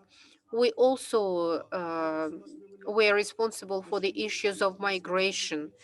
We tried to find the root causes of migration taking place. We also considered the issues of human rights, people without citizenship or refugees. All those activities took place as part of the Parliament Assembly and here in Kazakhstan, and it helped us to acquire a very extensive experience. We collected a lot of information, which allowed us to be active and be very intensive in our strive to improve the quality of those criteria and those requirements that pertain to human values in general. With that stand, we were always supportive of communication and interaction. We were always supportive for a dialogue, for an open discussion, to be able to find an appropriate solution. And today, we all watched the video demonstrating and proving the role that our first president, Yelbasi Nursultan Nazarbayev, played in those processes. My colleagues already noted that his idea was not only to have Kazakhstan recognized by the global community as a result of those steps, but he always was promoting the idea of peace, starting from the closure of famous nuclear polygon and going to those positions that Astana Declaration includes.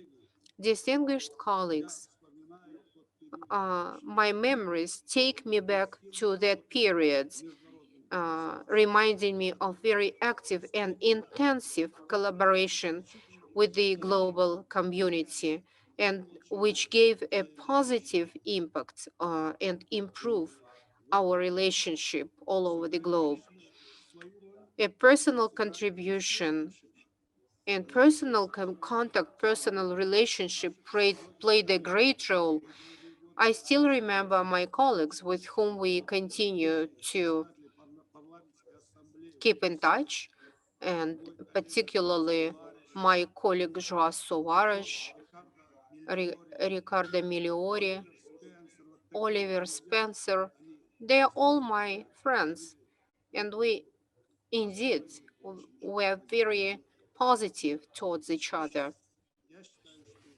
Today, I believe that the Parliament Assembly of the OSCE has a great potential, and the organization, as the organization itself, the OSCE, with half of the world, half of the globe, but participating in the organization, it has a great capability to address modern conflicts, modern challenges, and threats.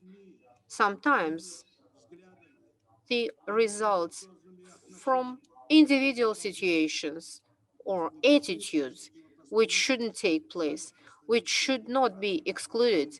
And Astana Declaration Summit has a great text for that. We just heard it from Nursultan Nazarbayev in his interview. So we have an excellent opportunity to revive the best traditions and to have them as an adequate response to the challenges that we all face, and to structure, to design a new relationship, having the previous experience as a starting point, having the spirit of Astana as a starting point when we gathered together with the heads of 57 states, who reconfirmed once again that you can coexist without conflicts. You can coexist while improving your relationship. You can coexist and find the ways to address occurring challenges. And I hope that in the future, we are going to have a better international community, a better international cooperation.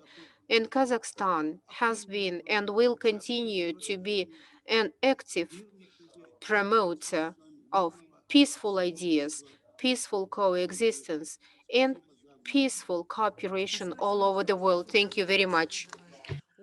Thank you for your experience and your suggestions how we should build our cooperation aiming at the security in our area. I would like to thank all the speakers of session number 1, and now I'm giving the floor to Ms. Diana Digol, Deputy Head of the OEC Program Office in Nur-Sultan, to moderate session number 2. Thank you very much, Ms. Medina. I hope that you can hear me well. So I sent the agenda of our conference to all our participants for them to get to know it.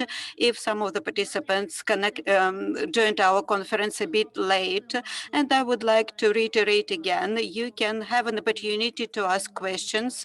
There will be a small Q&A session after our session number 2. We are a bit delayed, but still you can ask your questions in the chat using any language, Russian, Kazakh, or English. And now let me start our session number 2 of today's conference. And the session number 2 is named as follows: OEC activities, Euro-Atlantic and Eurasian Security Community. And the first floor I am given to Mr. Kairat Abdrahmanov, OEC High Commissioner on National Minorities. Жоғары мәртебелер, His құрметті қатысушылар, ханымдар мен мырзалар, distinguished participants, so dear ladies and gentlemen, осы so конференцияда сөз for сөйлеп, me, fellow countrymen, for me, it's a great honor to participate in this conference. I would like to thank the organizers of this event, the Library of the First President Yelbasi, the Ministry of Foreign Affairs, and also OSCE Program Office in Nur-Sultan. So for the proposed topic about the historical legacy of the first and the only one OSCE summit conducted in this century. I remember the OSCE summit. I remember with warmth this summit in Astana 10 years ago. I was honored to be the chairman and the chairman of the Permanent Council and Forum on Security in the area of security. And so I value very highly to all the efforts of all my colleagues with whom I was working during that time to help the OSCE summit in Astana successful. The OSCE summit was conducted in Astana in Kazakhstan. The first president, Nur-Sultan Nazarbayev, told about that the country took its independence based on the thanks also to also principles of the Helsinki Final Act. And based on my personal memories about 10 years ago, I would like to highlight the efforts that was done by the international team, and many of the members of these teams, they are here. I can see them on the screen, and I'm happy to be the member of this dream team that arranged this event. So Mark, Perrine de Brichambault, Madina, and others, they highlighted the efforts of this team. And who knows, maybe so their services will be in need again if the next OSCE summit would be conducted again.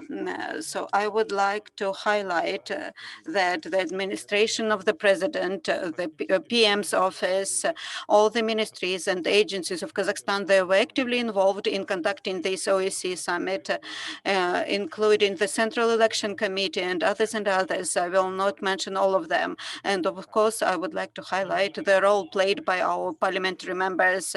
And this teamwork, large-scale work of Kazakhstani politicians allowed us to be successfully implementing this task that was set by the first president of the Republic of Kazakhstan, Mr. Nur-Sultan Nazarbayev.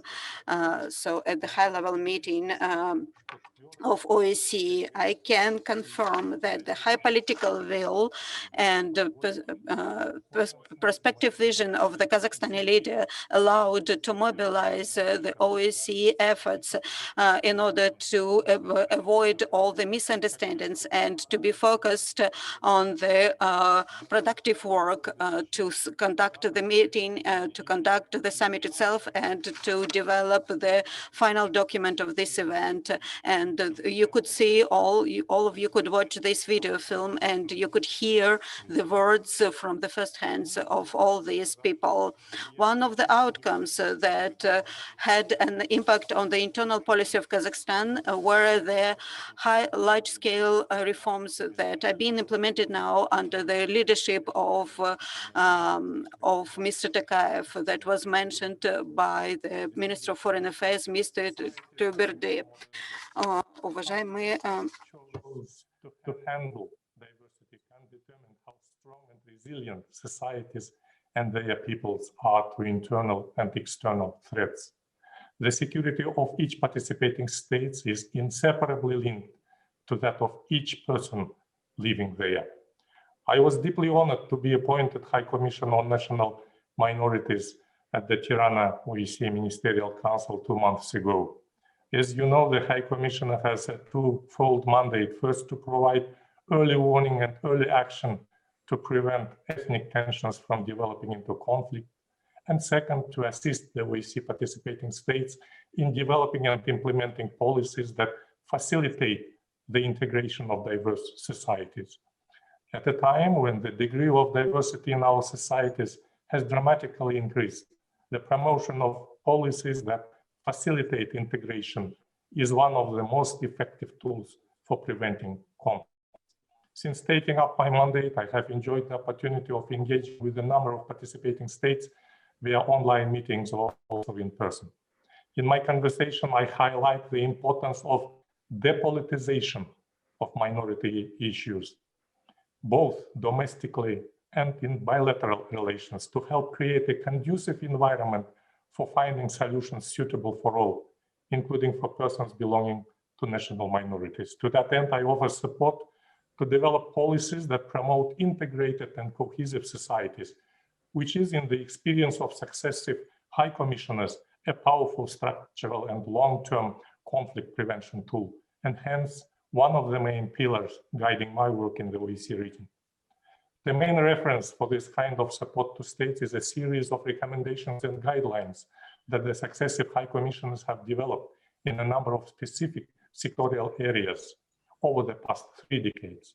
The documents range from an overview of policies needed to promote the overall processes of integration or the challenges of looking at national minority issues from the perspective of interstate relations, to others which address more specific angles, such as education, language, participation, media, policing in multi-ethnic societies, or access to justice and media in digital age. I take this splendid opportunity to draw your attention to the High Commissioner's 2020 recommendations on COVID-19 measures to support social cohesion. Ladies and gentlemen, the effective participation and representation of persons belonging to national minorities in public life is one of the main focuses of the work of the High Commissioner, as it is indicative of their level of inclusion and integration in the society as a whole. As enshrined in the Lund recommendations on effective participation of national minorities in public life, a meaningful level of representation and participation of minorities in all aspects of a country's public life, such as elected assemblies, executive structures, the public sector, the courts, the civil service, is vital to foster loyalty and the trust in state institutions. My office has devoted particular attention to the participation of minority youth, and specifically the participation of young women in public life, complementing to the priorities of the current Swedish chairpersonship.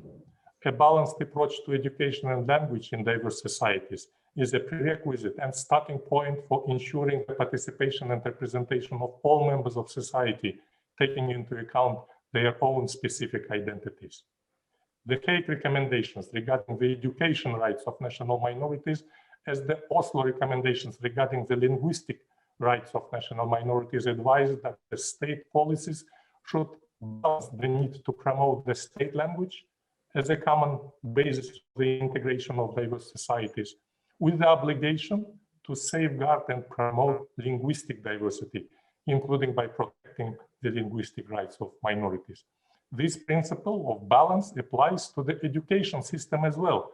Education experts have identified multilingual education as an elegant way out of this puzzle to promote the state or official languages while preserving minority languages in the school system.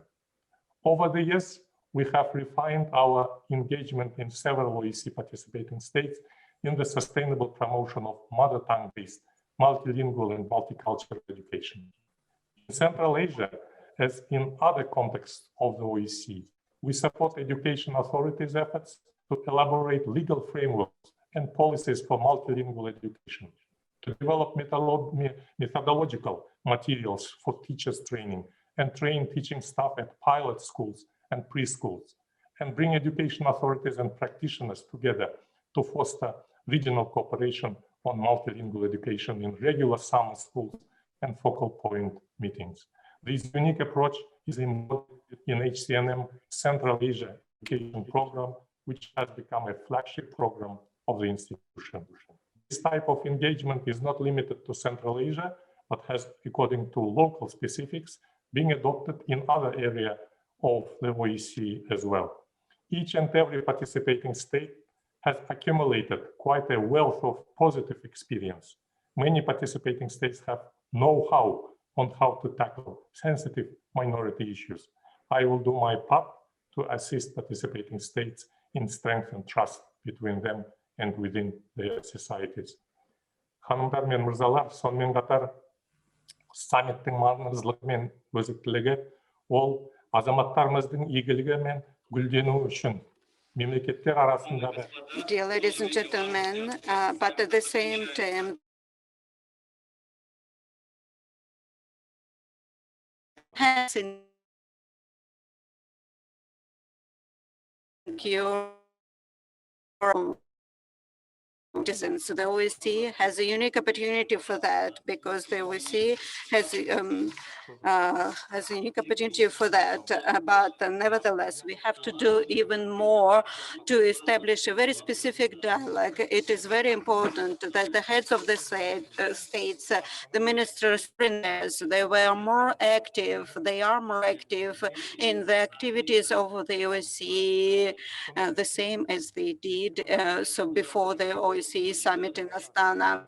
I would like to add that the sustainable development is the basics for the security in the 21st century. And we have to think about the following: how we can coordinate our activities for the sake of our citizens, for the benefits of our citizens, in order to achieve the goals, sustainable development goals. At the end, I would like to mention that today's discussion should inspire us to continue the dialogue between the participating states of OSCE, and it would contribute to the security and prosperity of our nations. As it is indicated in Astana declarations, people should live in the OSCE area without any division and without any conflicts. I congratulate you with the 30th anniversary of independence of the Republic of Kazakhstan, and I thank you for your attention.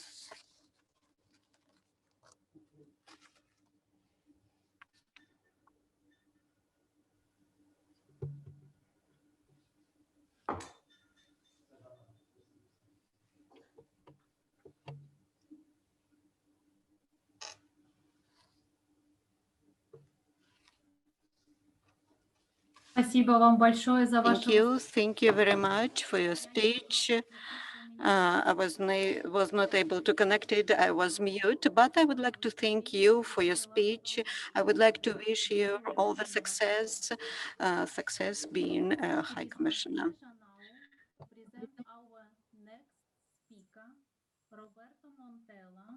The Secretary General of the OSCE Parliamentary Assembly.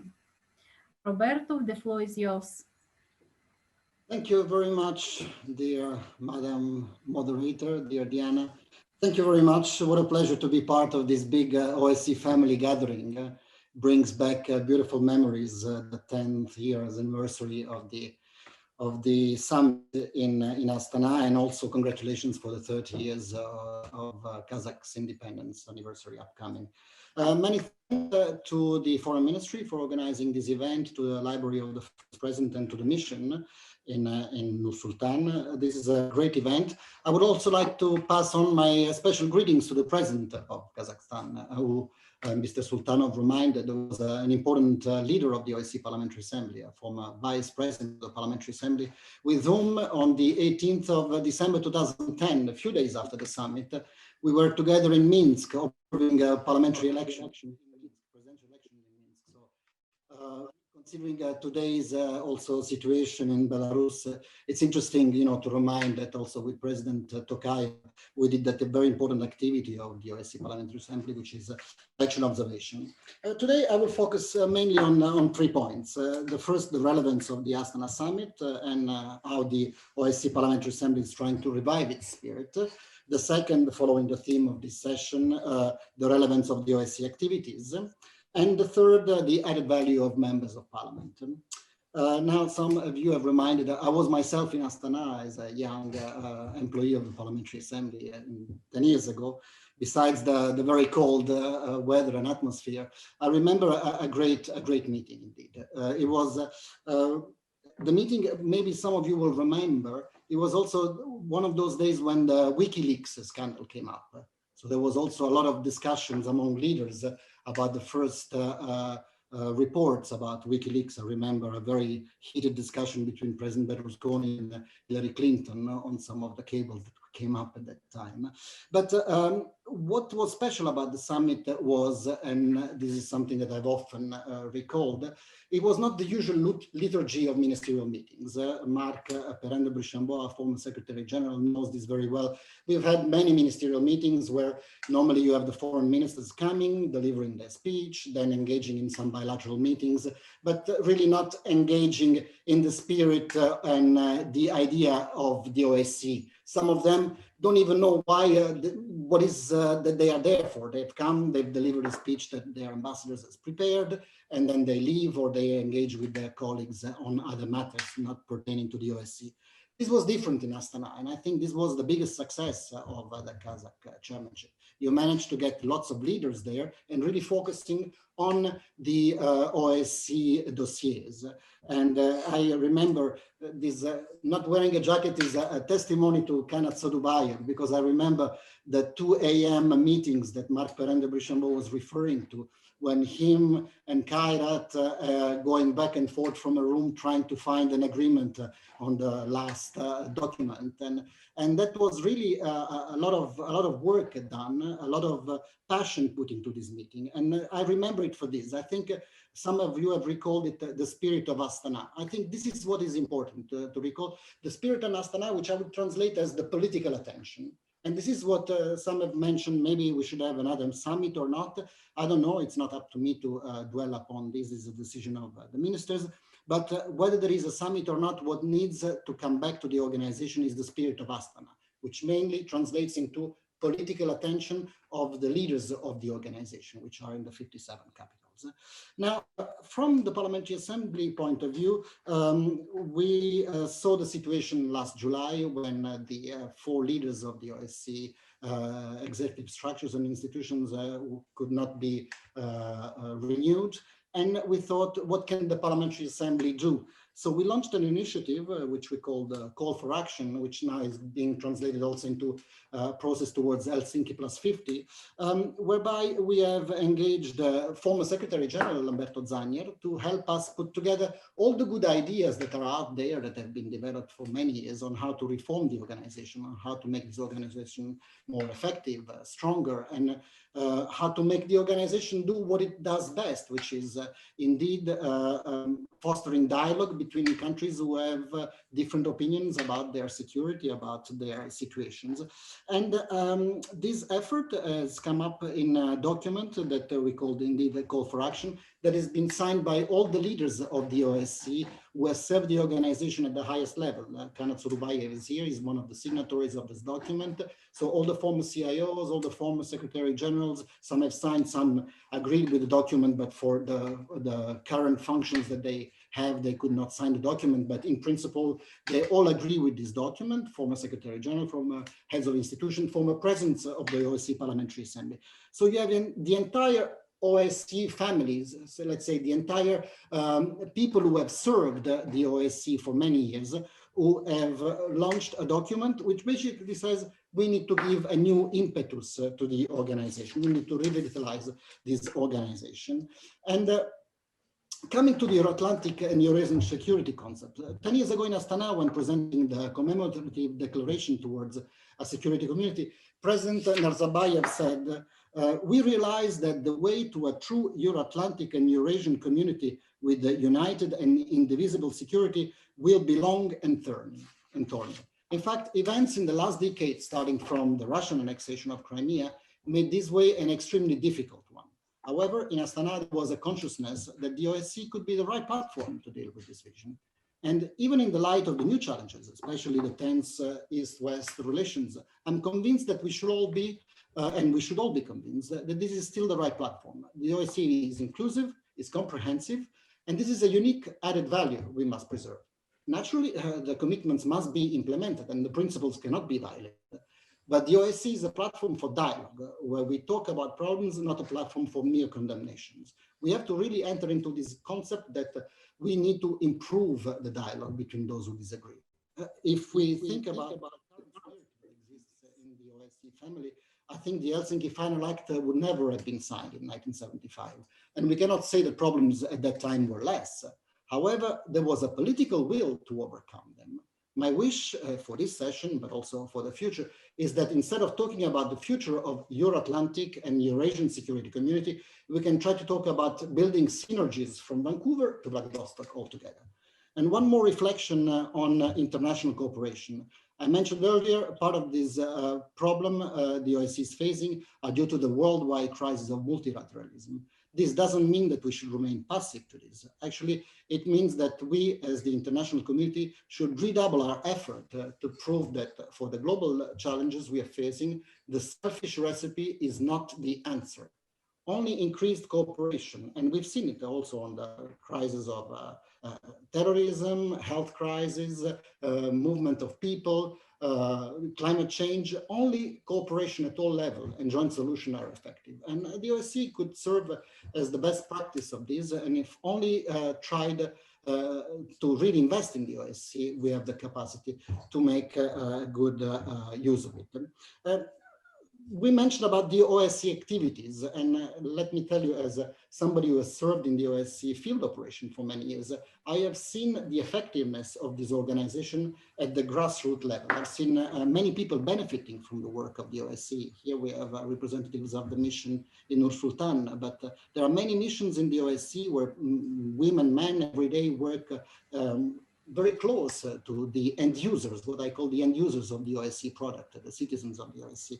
And I think the OSCE does bring very good changes in the real life of people, in the everyday life of people. And I think this is a big secret which is not well highlighted at the highest level of the organization. And this is also the task, I think, of this conference and the task that we should bring back with us.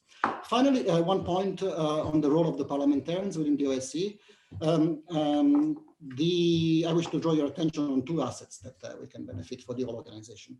The General Service of Parliamentary Diplomacy to provide an additional and useful platform for dialogue, especially in the current challenging geopolitical scenario, and the ability to mobilize national parliaments. We heard before from Mr. Sultanov how much parliamentarians can really influence also their governments, and we should use that much more. So do not hesitate to make use of this parliamentary asset. We are all components of a different organization, which I call the OSCE family. And as Helga Schmidt said recently in her first address to the Permanent Council, we should really try to build and forge an OSCE that can deliver as a whole. So, dear friends, dear excellencies, in conclusion, I would like just to say these 3 points. Yes, the OSCE is relevant now more than ever, but we need to bring back the Astana spirit together with high-level political attention to the organization's work. Second, we need to focus on all the concrete benefits that the OSCE can bring to our citizens and invest in them. And the added values that this organization are its inclusivity and capacity to foster dialogue. So if we compromise on that, we are compromising on the whole organization. So let the OSCE be the OSCE. And of course, the OSCE Parliamentary Assembly is at the disposal and the service of the organization to offer its contribution. Thank you again for this timely conference, and I look forward to the debate. Rahman. Roberto, thank you very much. Grazie mille for joining us in person. Thanks a lot. It is really appreciated. Я с удовольствием хочу... With my great pleasure, I would like to give the floor to our next speaker, Madina Zharbustinova. She is the head of the Unit of International Organizations and Integration Associations of the Institute of Foreign Policy Research of the Ministry of Foreign Affairs of the Republic of Kazakhstan. And also, I would like to highlight that she was the OSCE Special Representative and Coordinator for combating trafficking in human beings from 2014 to 2018. Thank you, Diana, for my introduction. Taking into account that we are behind our schedule, I will try to reduce the first part of my speech, but I would like to thank the organizers of this conference for this very interesting platform, a really interesting platform. And this is an opportunity for us to recall everything, but also it's an opportunity to talk about the future of our organization that is ensuring security of our citizens, of our nations. Within the framework of the chairmanship, I was working on the issues of the third basket, the human dimension. And I would like to tell that during this year of chairmanship in the OSCE, our country and society grew politically significantly. And we had a more intensive cooperation and with international organizations. So internal political issues and situations in the country, within the country, were openly discussed on all the platforms, inside the country, within the country, in order to find the ways of political democratic transformation in the country. Even before the chairmanship, we established the consultative platform, including the civil society and other agencies. And this platform was called Platform 2010, and later on it was transformed in the existing platform of advisory board on the issue of the democratic reforms and transformations. Within the framework of the Warsaw annual meeting and other additional meetings, we were also using this opportunity for open discussions of the relevant issues. I would like to tell that the chairmanship facilitated the increasing of awareness about the principles of OSCE, not only those who are involved in the governmental bodies, but not only for the NGOs working in this area, but also we managed to raise awareness about OSCE activities for the whole Kazakhstani society. And the chairmanship had become our national project in our cities, in villages of Kazakhstan. This abbreviation OSCE became known to everyone. And I heard from the Ministry of Foreign Affairs representative. She told me that she was just 10 years old back at those times, and she knew what OSCE meant. And I have had experience of working in OSCE, and I haven't seen such an awareness about the organization activities in any other country of the world. And maybe it's not the best correct feature for the organization. It means that the OSCE is not very well known by the countries, but it's not the drawback. It means it's the signal for us that we need to enhance the authority, power, and prestige of this organization, and that this power of the organization should reflect the purpose of the establishment of this organization back in 1975, because this organization is for sure a very significant international structure ensuring overall security. Talking about the relevance of the Astana Declaration, of course, all the previous speakers, as all of them mentioned, I would like also to reiterate that this declaration is still relevant. It's out of dispute. And during these years after the summit, the Eurasian architecture, and it was mentioned by all the previous speakers, this architecture became even more vulnerable in the face of the newly emerged threats, and many of these threats are they concern all the three dimensions of OSCE, and many of a lot of attention was paid to the human dimension. And this document, the Astana Declaration, confirmed that the dignity of a person, of individual, is the significant element of the security, and that all the commitments in the area of human dimension, all these are issues that should be a commitment and obligation of every country, and it shouldn't be just the matter of the internal affairs of the country. 10 years has passed after the summit. Can we state now that the activity of the OSCE in the humanitarian dimension ensured the fundamental rights and of human rights, or it's vice versa? Unfortunately, not talking about reviews of the countries, but I can just state the protests of the recent years, Black Lives Matters, all the events in Belarus and Kazakhstan, so the marches in Barcelona. And after all these events, I have to mention that, yes, we need to work harder. We need to have a political will, close cooperation between the participating states and between the countries themselves and between the international organizations, so that we'll be able to achieve the commitments that we undertook 10 years ago.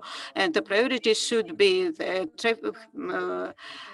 fighting with human trafficking, human rights, and many others. And I was glad to hear today from the chairperson in the office, the Minister of Foreign Affairs of Sweden. I was pleased to hear from her that some of these issues are priorities for the chairmanship of Sweden in the OSCE. Especially, I'm talking the issues of the gender equality. Today, in the pandemic conditions that was worsened by the crisis in Europe, resulting in economic crisis, social tensions, the human dimension of OSCE is becoming more and more relevant. COVID-19 has become the global threat for the lives of people, for the health of people.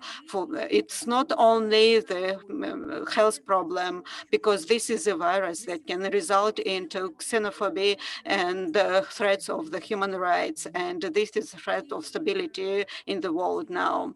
And the international organizations, they stated that during the pandemic period, women and children, they have become more vulnerable as ever.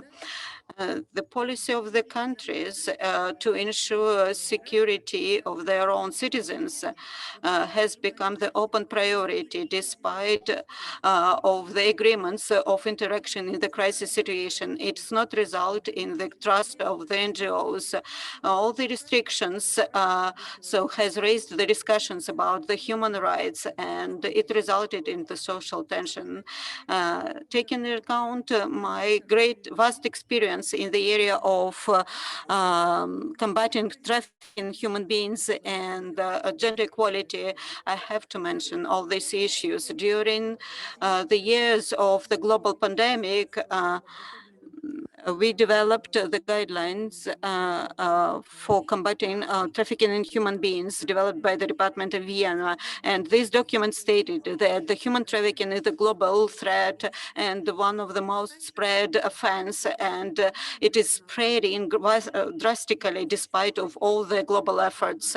And despite of all the international laws aimed at combating trafficking in human beings, according to the statement of the High Commissioner on and Coordinator for Combating Trafficking in Human Beings, according to ODIHR data, and together with UN Women, we developed the guidelines how to respond to the new threats in trafficking in human beings, because the pandemic provided greater threats for women, children, minorities, migrants, and also for those who have been the victim already of the human trafficking. It was stated that the human trafficking so is humiliating for the dignity of the individuals, and human trafficking combating should be the priority for the international cooperation. The participating states should take joint efforts in all the four directions in these four directions of combating trafficking in human beings. I'm talking about these four P's: prevention, protection, prevention, and partnership.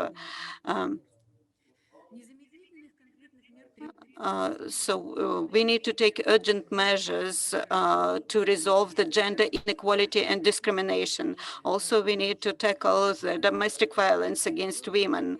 There was a survey done in April in 2020, and the Office of UN Women in Kazakhstan conducted this survey in April 2020, and the women were more vulnerable of the impacts of the pandemics, and they were more discriminated, and they were the victims of domestic violence more. And we need to tackle these issues of the gender inequality and domestic violence, and we need to establish cooperation with international organizations, including OSCE, in order to fight these issues. And I would like to highlight that the OSCE itself as an organization should identify the priority of its activities to avoid the duplication and to avoid fighting just for simple wins that is still can be witnessed in the sides organization and between the partners. At the end of this at the end of my speech, I would like to highlight that in this changing world, we have a lot of tasks to resolve. We have a great, vast potential of our organization. We should be more effective in our actions. We should interact more effectively.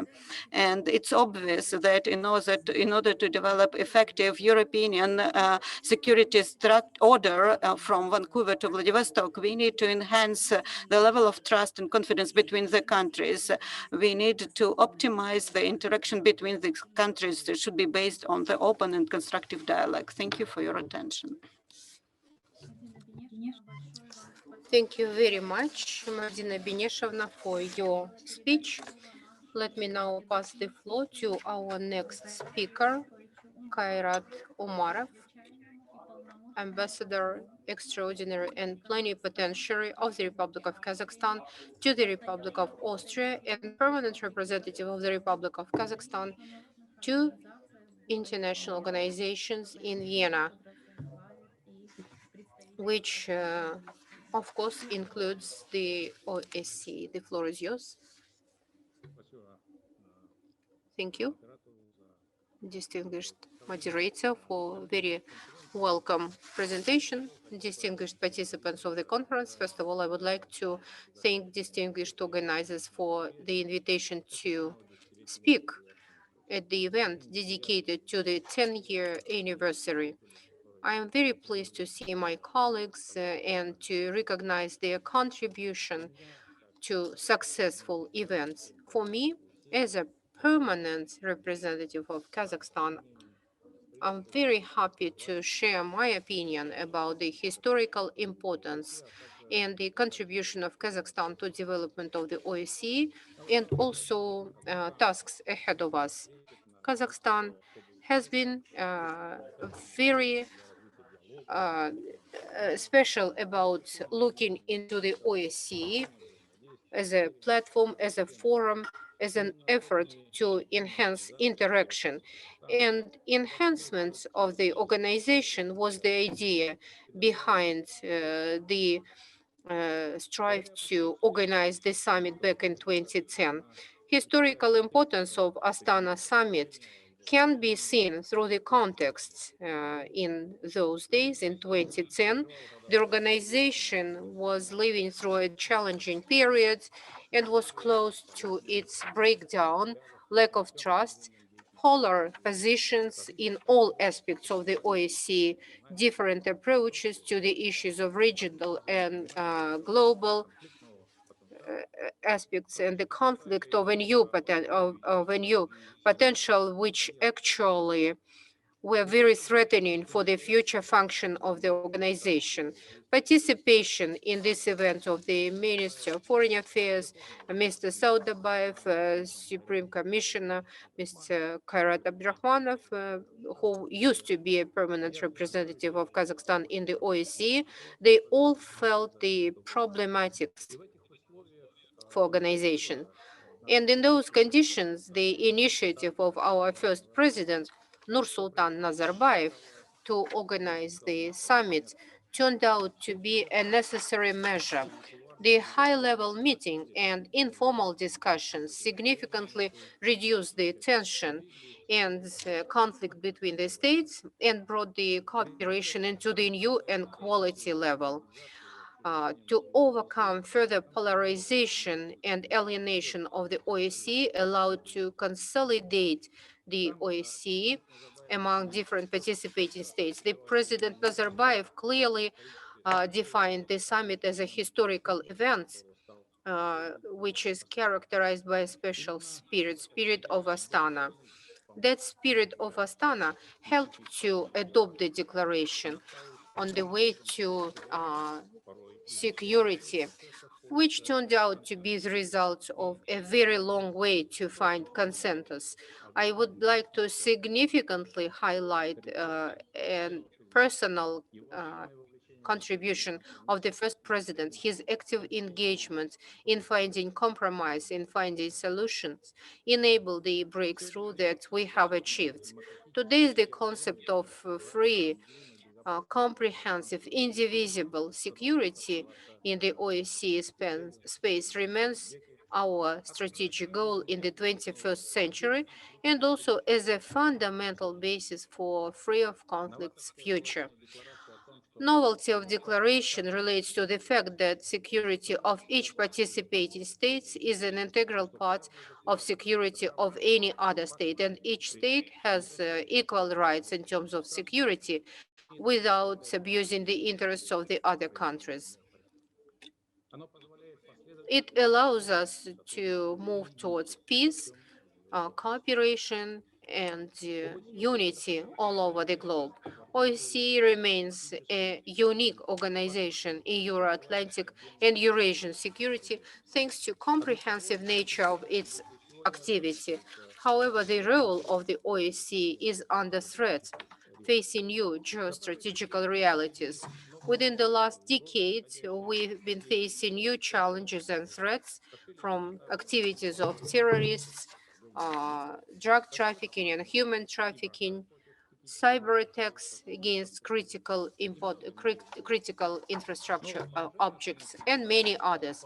But the provisions of Astana Declaration remain to be relevant, and its practical implementation becomes even more actual. For example, let me quote, "In today's challenging and mutually dependent world, we have to be even more uniform in our actions and counter-actions against transnational threats, including terrorism, organized crime, illegal migration, mass destruction, weapon trafficking, cyber threats, and also trafficking of light weapon, drug trafficking, and human trafficking." The importance of putting together our efforts to address the challenges and to protect our common values bring us to Astana Declaration. We are striving to work together to implement the idea of comprehensive and indivisible security throughout the whole region of the OSCE. This should be based on a full compliance with the basic norms, principles, and commitments of the OSCE. It should bring together participating states in Euro-Atlantic and Eurasian region, free from any borderlines, conflicts, spheres of influence, and zones with different level of securities. We need to enhance our efforts to regulate the existing in the OSCE region conflicts through peaceful tools, through discussions, through negotiations, and fully compliant with international norms and principles. The final document of the summit remains an important roadmap to make sure that we have security. It is a result of collective effort of all participating states and requires a political will and trust to address the modern problems on the basis of equal dialogue in the spirit of Helsinki Act. An important aspect of Astana Declaration is a provision on indivisible and unity security in all dimensions, economic, humanitarian, and environmental. Comprehensive approach to address our problems is the most relevant and most effective. Terrorism and violent extremism have transnational nature, creating huge problems which cannot be addressed by countries individually. Same relates to migration, environment, drug trafficking, and many other problems. The key to success is not about taking the measures of security, but also development of economic opportunities, creation of jobs, good governance, and compliance with the law. An important issue is given to Afghanistan. In 2010, in summit in Nur Sultan, Nazarbayev highlighted the need to develop a comprehensive strategy to settle the situation in Afghanistan and lead it to a peaceful life. Without sustainable economic development, it is not possible to expect sustainable security. It is necessary to highlight the role of the second dimension of the OSCE in enhancement of cooperation and reduction of tensions and security building measures enabling. The declaration highlights the importance of further cooperation in attempt to address environmental and economic challenges impacting the security in the region, and also the need to have a more active dialogue in terms of security in the region. OSCE can facilitate in further coexistence in the processes of economic integration processes and lead to development of uniform economic space from Atlantic to Eurasia, to Vancouver. Humanitarian dimension is also important. In Astana final document, and let me quote again, being convinced that the values typical to a human being are the key, the central element for comprehensive security, we reconfirm once again that the rights of people are an integral part and our priorities. Ladies and gentlemen, in conclusion, let me highlight that the organization today faces challenges and threats that require immediate action. The Astana Summit Declaration was signed and by all countries, and countries undertook commitments to improve its efficiency, and it still remains the key task. As the experience of Astana Summit 2010 proves, there is no alternative to a constructive dialogue and partnership in our strives to achieve the goals. Astana Summit and Declaration, they are historically important indeed and still remain relevant within the next days to come. Thank you for your attention. Thank you very much for your speech. And now I would like to give the floor for the final speech during our session 2 to the head of the OSCE program office in Nur Sultan starting 2016. He is my direct boss, and Mr. George Sabo, the floor is yours. Thank you very much, distinguished participants, colleagues, friends, Your Excellencies. I'm very glad to mention that we have mentioned already several times the field missions of OSCE during your speeches, but I decided my whole speech to dedicate to this topic, to the field missions of OSCE, because I'm the head of the field mission for the 9th year, and I'm heading the 2 missions. And I have the presentation. So please share the screen, and I will be speaking either Russian or English. I wish to speak about the cooperation between the OSCE and Kazakhstan through the perspective of our field operation, the program office in Nur Sultan. And I took inspiration, of course, from the Astana Declaration. As you can see, it it mentions the field operations, and as among it mentions them among the executive structures of the OSCE, and it devotes them a very important role, which is really the case in assisting the participating states with implementing their OSCE commitments. And as I have just mentioned, I wish to use this opportunity to highlight to you some of my conclusions in respect of the benefits of a field operation. I think that a field operation is mainly a relevant and effective tool in the hands of the participating states. Via a field operation, we establish a direct link between participating states and the host country and the host countries. We create by this real collaboration among participating states, and we create a link to transfer lessons learned and best practices. I think a field operation and all field operations are real assets in working towards our common goals.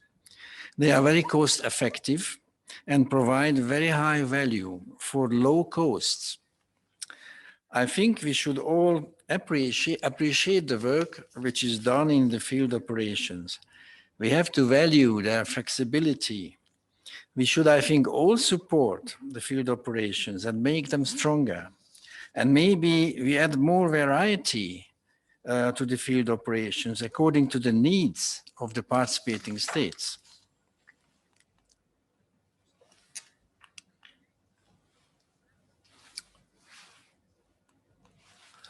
Just a few words about the program office in Nur Sultan. You can see the history here. That is already 22 years, and the whole story started in Almaty and with a different mandate. Now we have a programmatic mandate from 2015, which is also a very effective tool to provide necessary support. By the change of the name of Astana to Nur Sultan, we also have changed our name. This is a relatively small mission, just 6 internationals and 22 local staff working there. And how do we work? This is the triangle approach which we apply. You see the host government, the OSCE as such, all structures, and civil society. And I wish to just mention this component that is always mentioned in all documents of the OSCE, and in the Astana Commemorative Declaration was mentioned as well, the big role of civil societies, the additional value they provide to our efforts and our endeavor. This is the case here in Kazakhstan as well. According to the freshest data, there are 16,000 non-governmental organizations in Kazakhstan. 24,000 people are working there, partially free of, or mainly free of charge, using their free time. 24,000, this is the size of a small town in the OSCE area. I think here we have to admit the view from a side, different approaches which create new values and I think incentives to achieve bigger progress. Let's appreciate this as well, and let's us all in government and international organizations support their activities. Speaking about more concretely what the program office in Nur Sultan is doing, that applies to almost all field operations. We took the OSCE principles and commitments as a basis, plus we add the chairpersonship's priorities, and of course the host country's priorities. Here we have an ongoing and long reform process in the country, which started with 100 steps to create institutional reform. And now we have under President Tokayev a new reform initiative, which was highlighted already several times and developed further, started almost 2 years ago. We have made the second half of last year a research which shows that there is 50 or 60% relevance in the reform initiatives of the president vis-à-vis the OSCE. I would wish to stress that the OSCE as such and the program office is a very valuable resource for the host country and for these reforms. We initiated more active interaction in this respect last year, notably with the National Council of Public Trust, also established by President Tokayev, and now we have the Supreme Council of Reforms. So I wish to repeat our readiness to give even more impetus to this and bring best practices and lessons learned from the OSCE area to support this ambitious reform process. I decided to give you some more highlights. How could we achieve that? I just took the three basic dimensions of the OSCE and picked one issue. In PMD, in the political-military dimensions, we have an ongoing project supported by extra budgetary funds on police reform. And you can see the main highlights of this reform. That is exactly what is in the reform initiatives of the president. Service-based approach, community policing, open dialogue with the people to transform the police forces. In the second dimension, there is great focus in the country on fighting corruption. And in the second dimension, in the program office, we have this focus as well. And we are interacting actually for long with our partners in the anti-corruption agency. And there are concrete measures which we could again bring more value to this process. In the third dimension, in the human dimension, I see the justice reform as a major issue. We have proposed and elaborated an entirely new project proposal 2 years ago. And still we wait for funds, and hopefully we may get extra budgetary funds to move ahead. And as you see here, contribute to this process by promoting the independence of the judiciary, impartiality and fair justice, balance between prosecution and defense, building more public confidence in the process. Just a few words about the pandemic. Many of us have already mentioned this. I just want to highlight one thing that, of course, we drew lessons, and one lesson was that we could economize on fundings, and we redirected our funds to fight domestic violence, which was on the rise during this pandemic, and still it is a problem. And we even created a film how we did it. We supported the crisis centers and the shelters where the victims are running, and provided these spared funds to those the private centers. And they hired lawyers, psychologists, and other experts to ease the situation of the victims. Just to finish how we work, we decided to put some highlights again on the three dimensions, starting with the political-military dimensions. We list here what we do normally every year together with the government and civil society, with the host authorities. There are many issues, as you can see from security sector governance and reform, border issues, law enforcement, young people, countering violent extremism and radicalization that leads to terrorism, and working on the Vienna document. The second dimension, we put up here the main highlights of the second dimension as well. Green growth, green economy, a big portion of ecology is there, environmental issues, and of course, again, fighting corruption and anti-money laundering and countering the financing of terrorism. Very core and very well-known OSCE relevances. In the third dimension, in the human dimensions, where we have the rule of law, human rights, and freedom of the media, we also work together with government and civil society.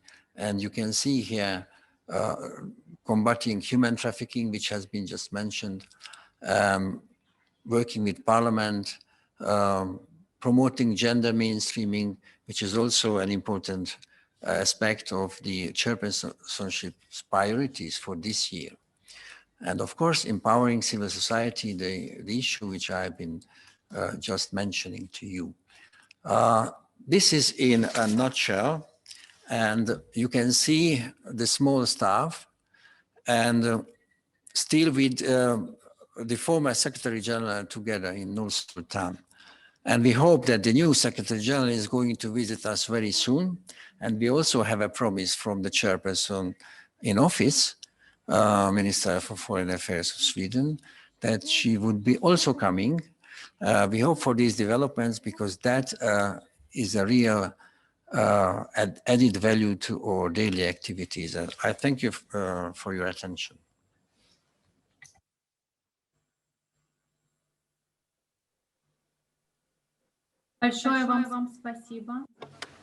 Thank you very much for your speech. Colleagues, with that, we are coming to the end of our second session. I have heard that we have one question in the chat. We have it from Mr. Al-Bakira from Kazakh University of International Relations and World Languages. And I'd like to ask the organizers if we can turn on his microphone so that he can ask his question in person. And I would be grateful to my colleagues if they take this question. While my colleagues are unmuting him, I'd like to say on my behalf that I'm very grateful for asking this question, and at the same time, the question is quite long, and I think to answer it, you can create the whole thesis. So the floor is yours if you are here with us. Good evening, distinguished participants, distinguished delegates. Once again, let me thank the organizers and facilitators. You asked me to repeat the question. Is that correct? Yes, yes, please. And I will ask my colleagues to answer your question, those who would like to answer. If you allow me, I will speak Russian. Да. Вот мой вопрос заключался в том, So my question is following. Within several years, the of the OSCE was based on or focused on humanitarian missions pertaining to human rights and election processes, and at the same time, some other dimensions, some basic dimensions of the organization remained untouched or without a proper attention. We have been witnessing sad consequences of that neglect. So, distinguished participants, don't you think that the further focus of the organization on human dimension will lead to even further political break and potential rise in other frozen conflicts in other OSCE spaces. Diana, if you allow me, without going into details on how the OSCE works in each of its dimension, because I do agree with your position that you can create the whole thesis.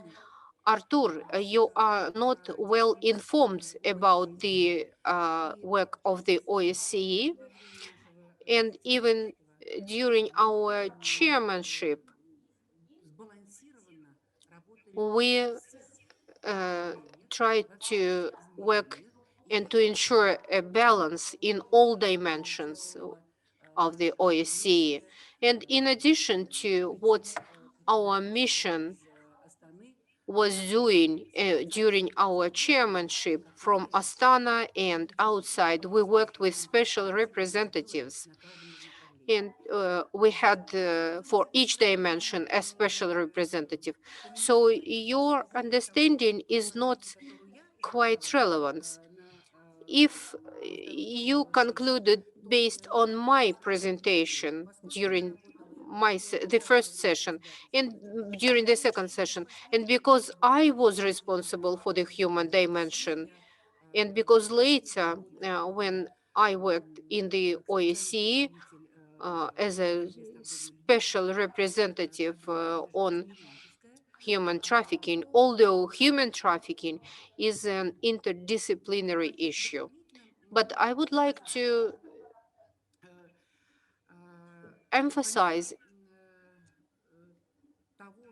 that in addition to the fact that the secretariats have special departments, special units, such as a conflict prevention center, for instance, we also have a transnational threats center, environmental and economic center. And we also, in addition to those structures, we have committees in each dimension. And within a period of 2 years, our predecessor, Mr. Kairat Sarembai, was the head of the Permanent Committee on Economic and Environmental Dimension. We also have the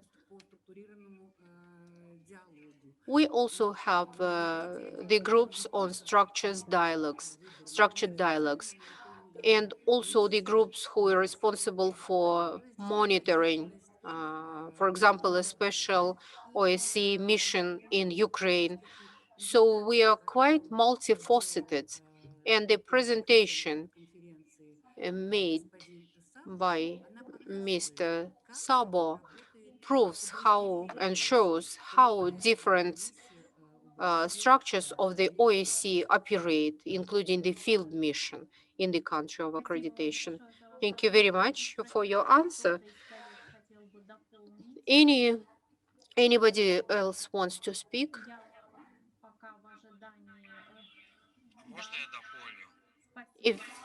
If you allow me, I would like to speak.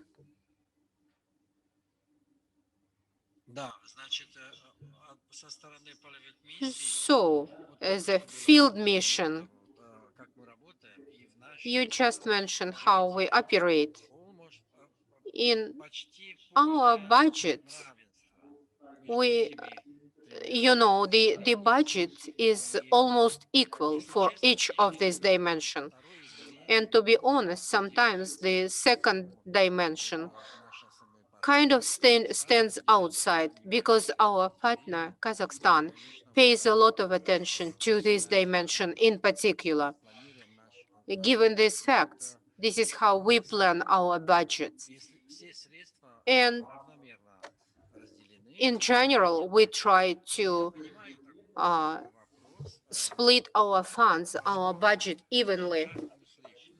But quite often we hear that many people think that the OSCE stands for the human rights and is a kind of organization standing for human rights, which is not quite true. Sometimes it makes sense to look at how the field missions operate. And in my presentation, I tried to demonstrate that all three dimensions are individual, powerful, and we have to promote all of them. This is what we call a comprehensive approach to security. But this is the most valuable thing that we have. What we have developed, what we have created as a single way to achieve success.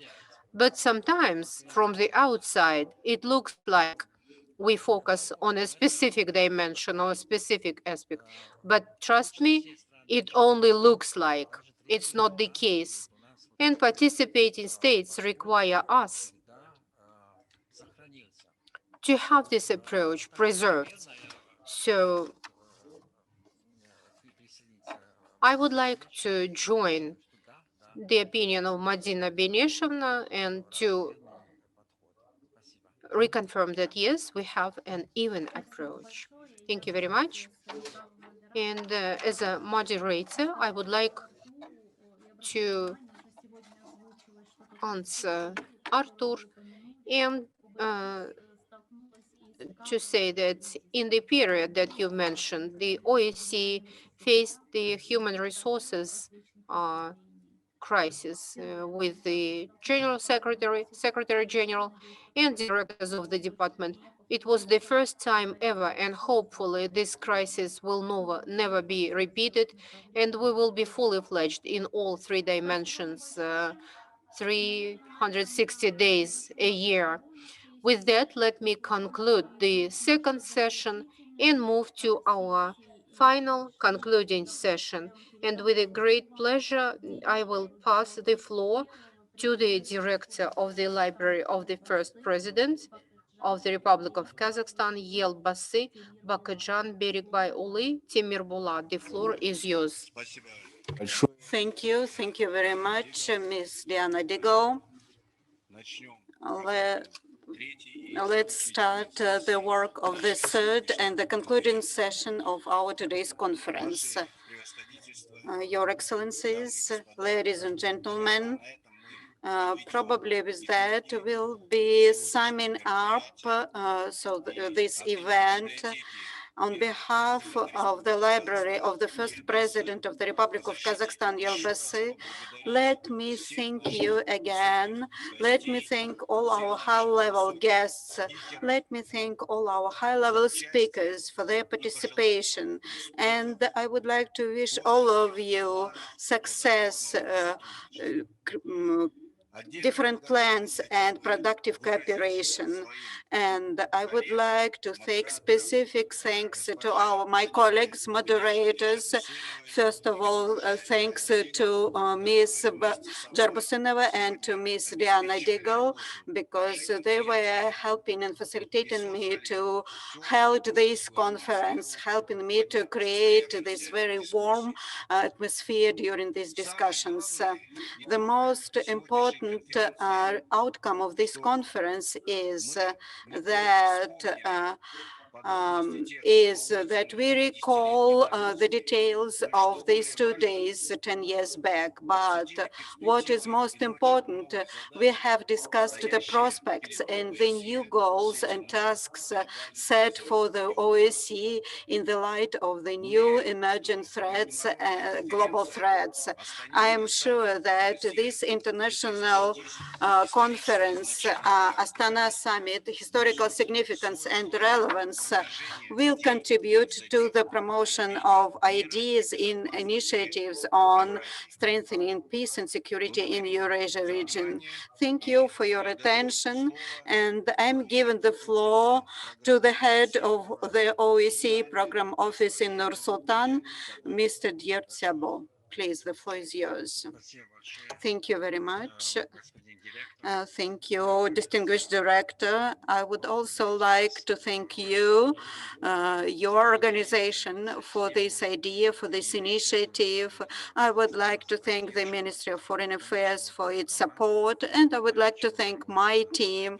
They were working hard to arrange this conference because it needs a lot of work to be done before the conference takes place, because we need to put everything in place.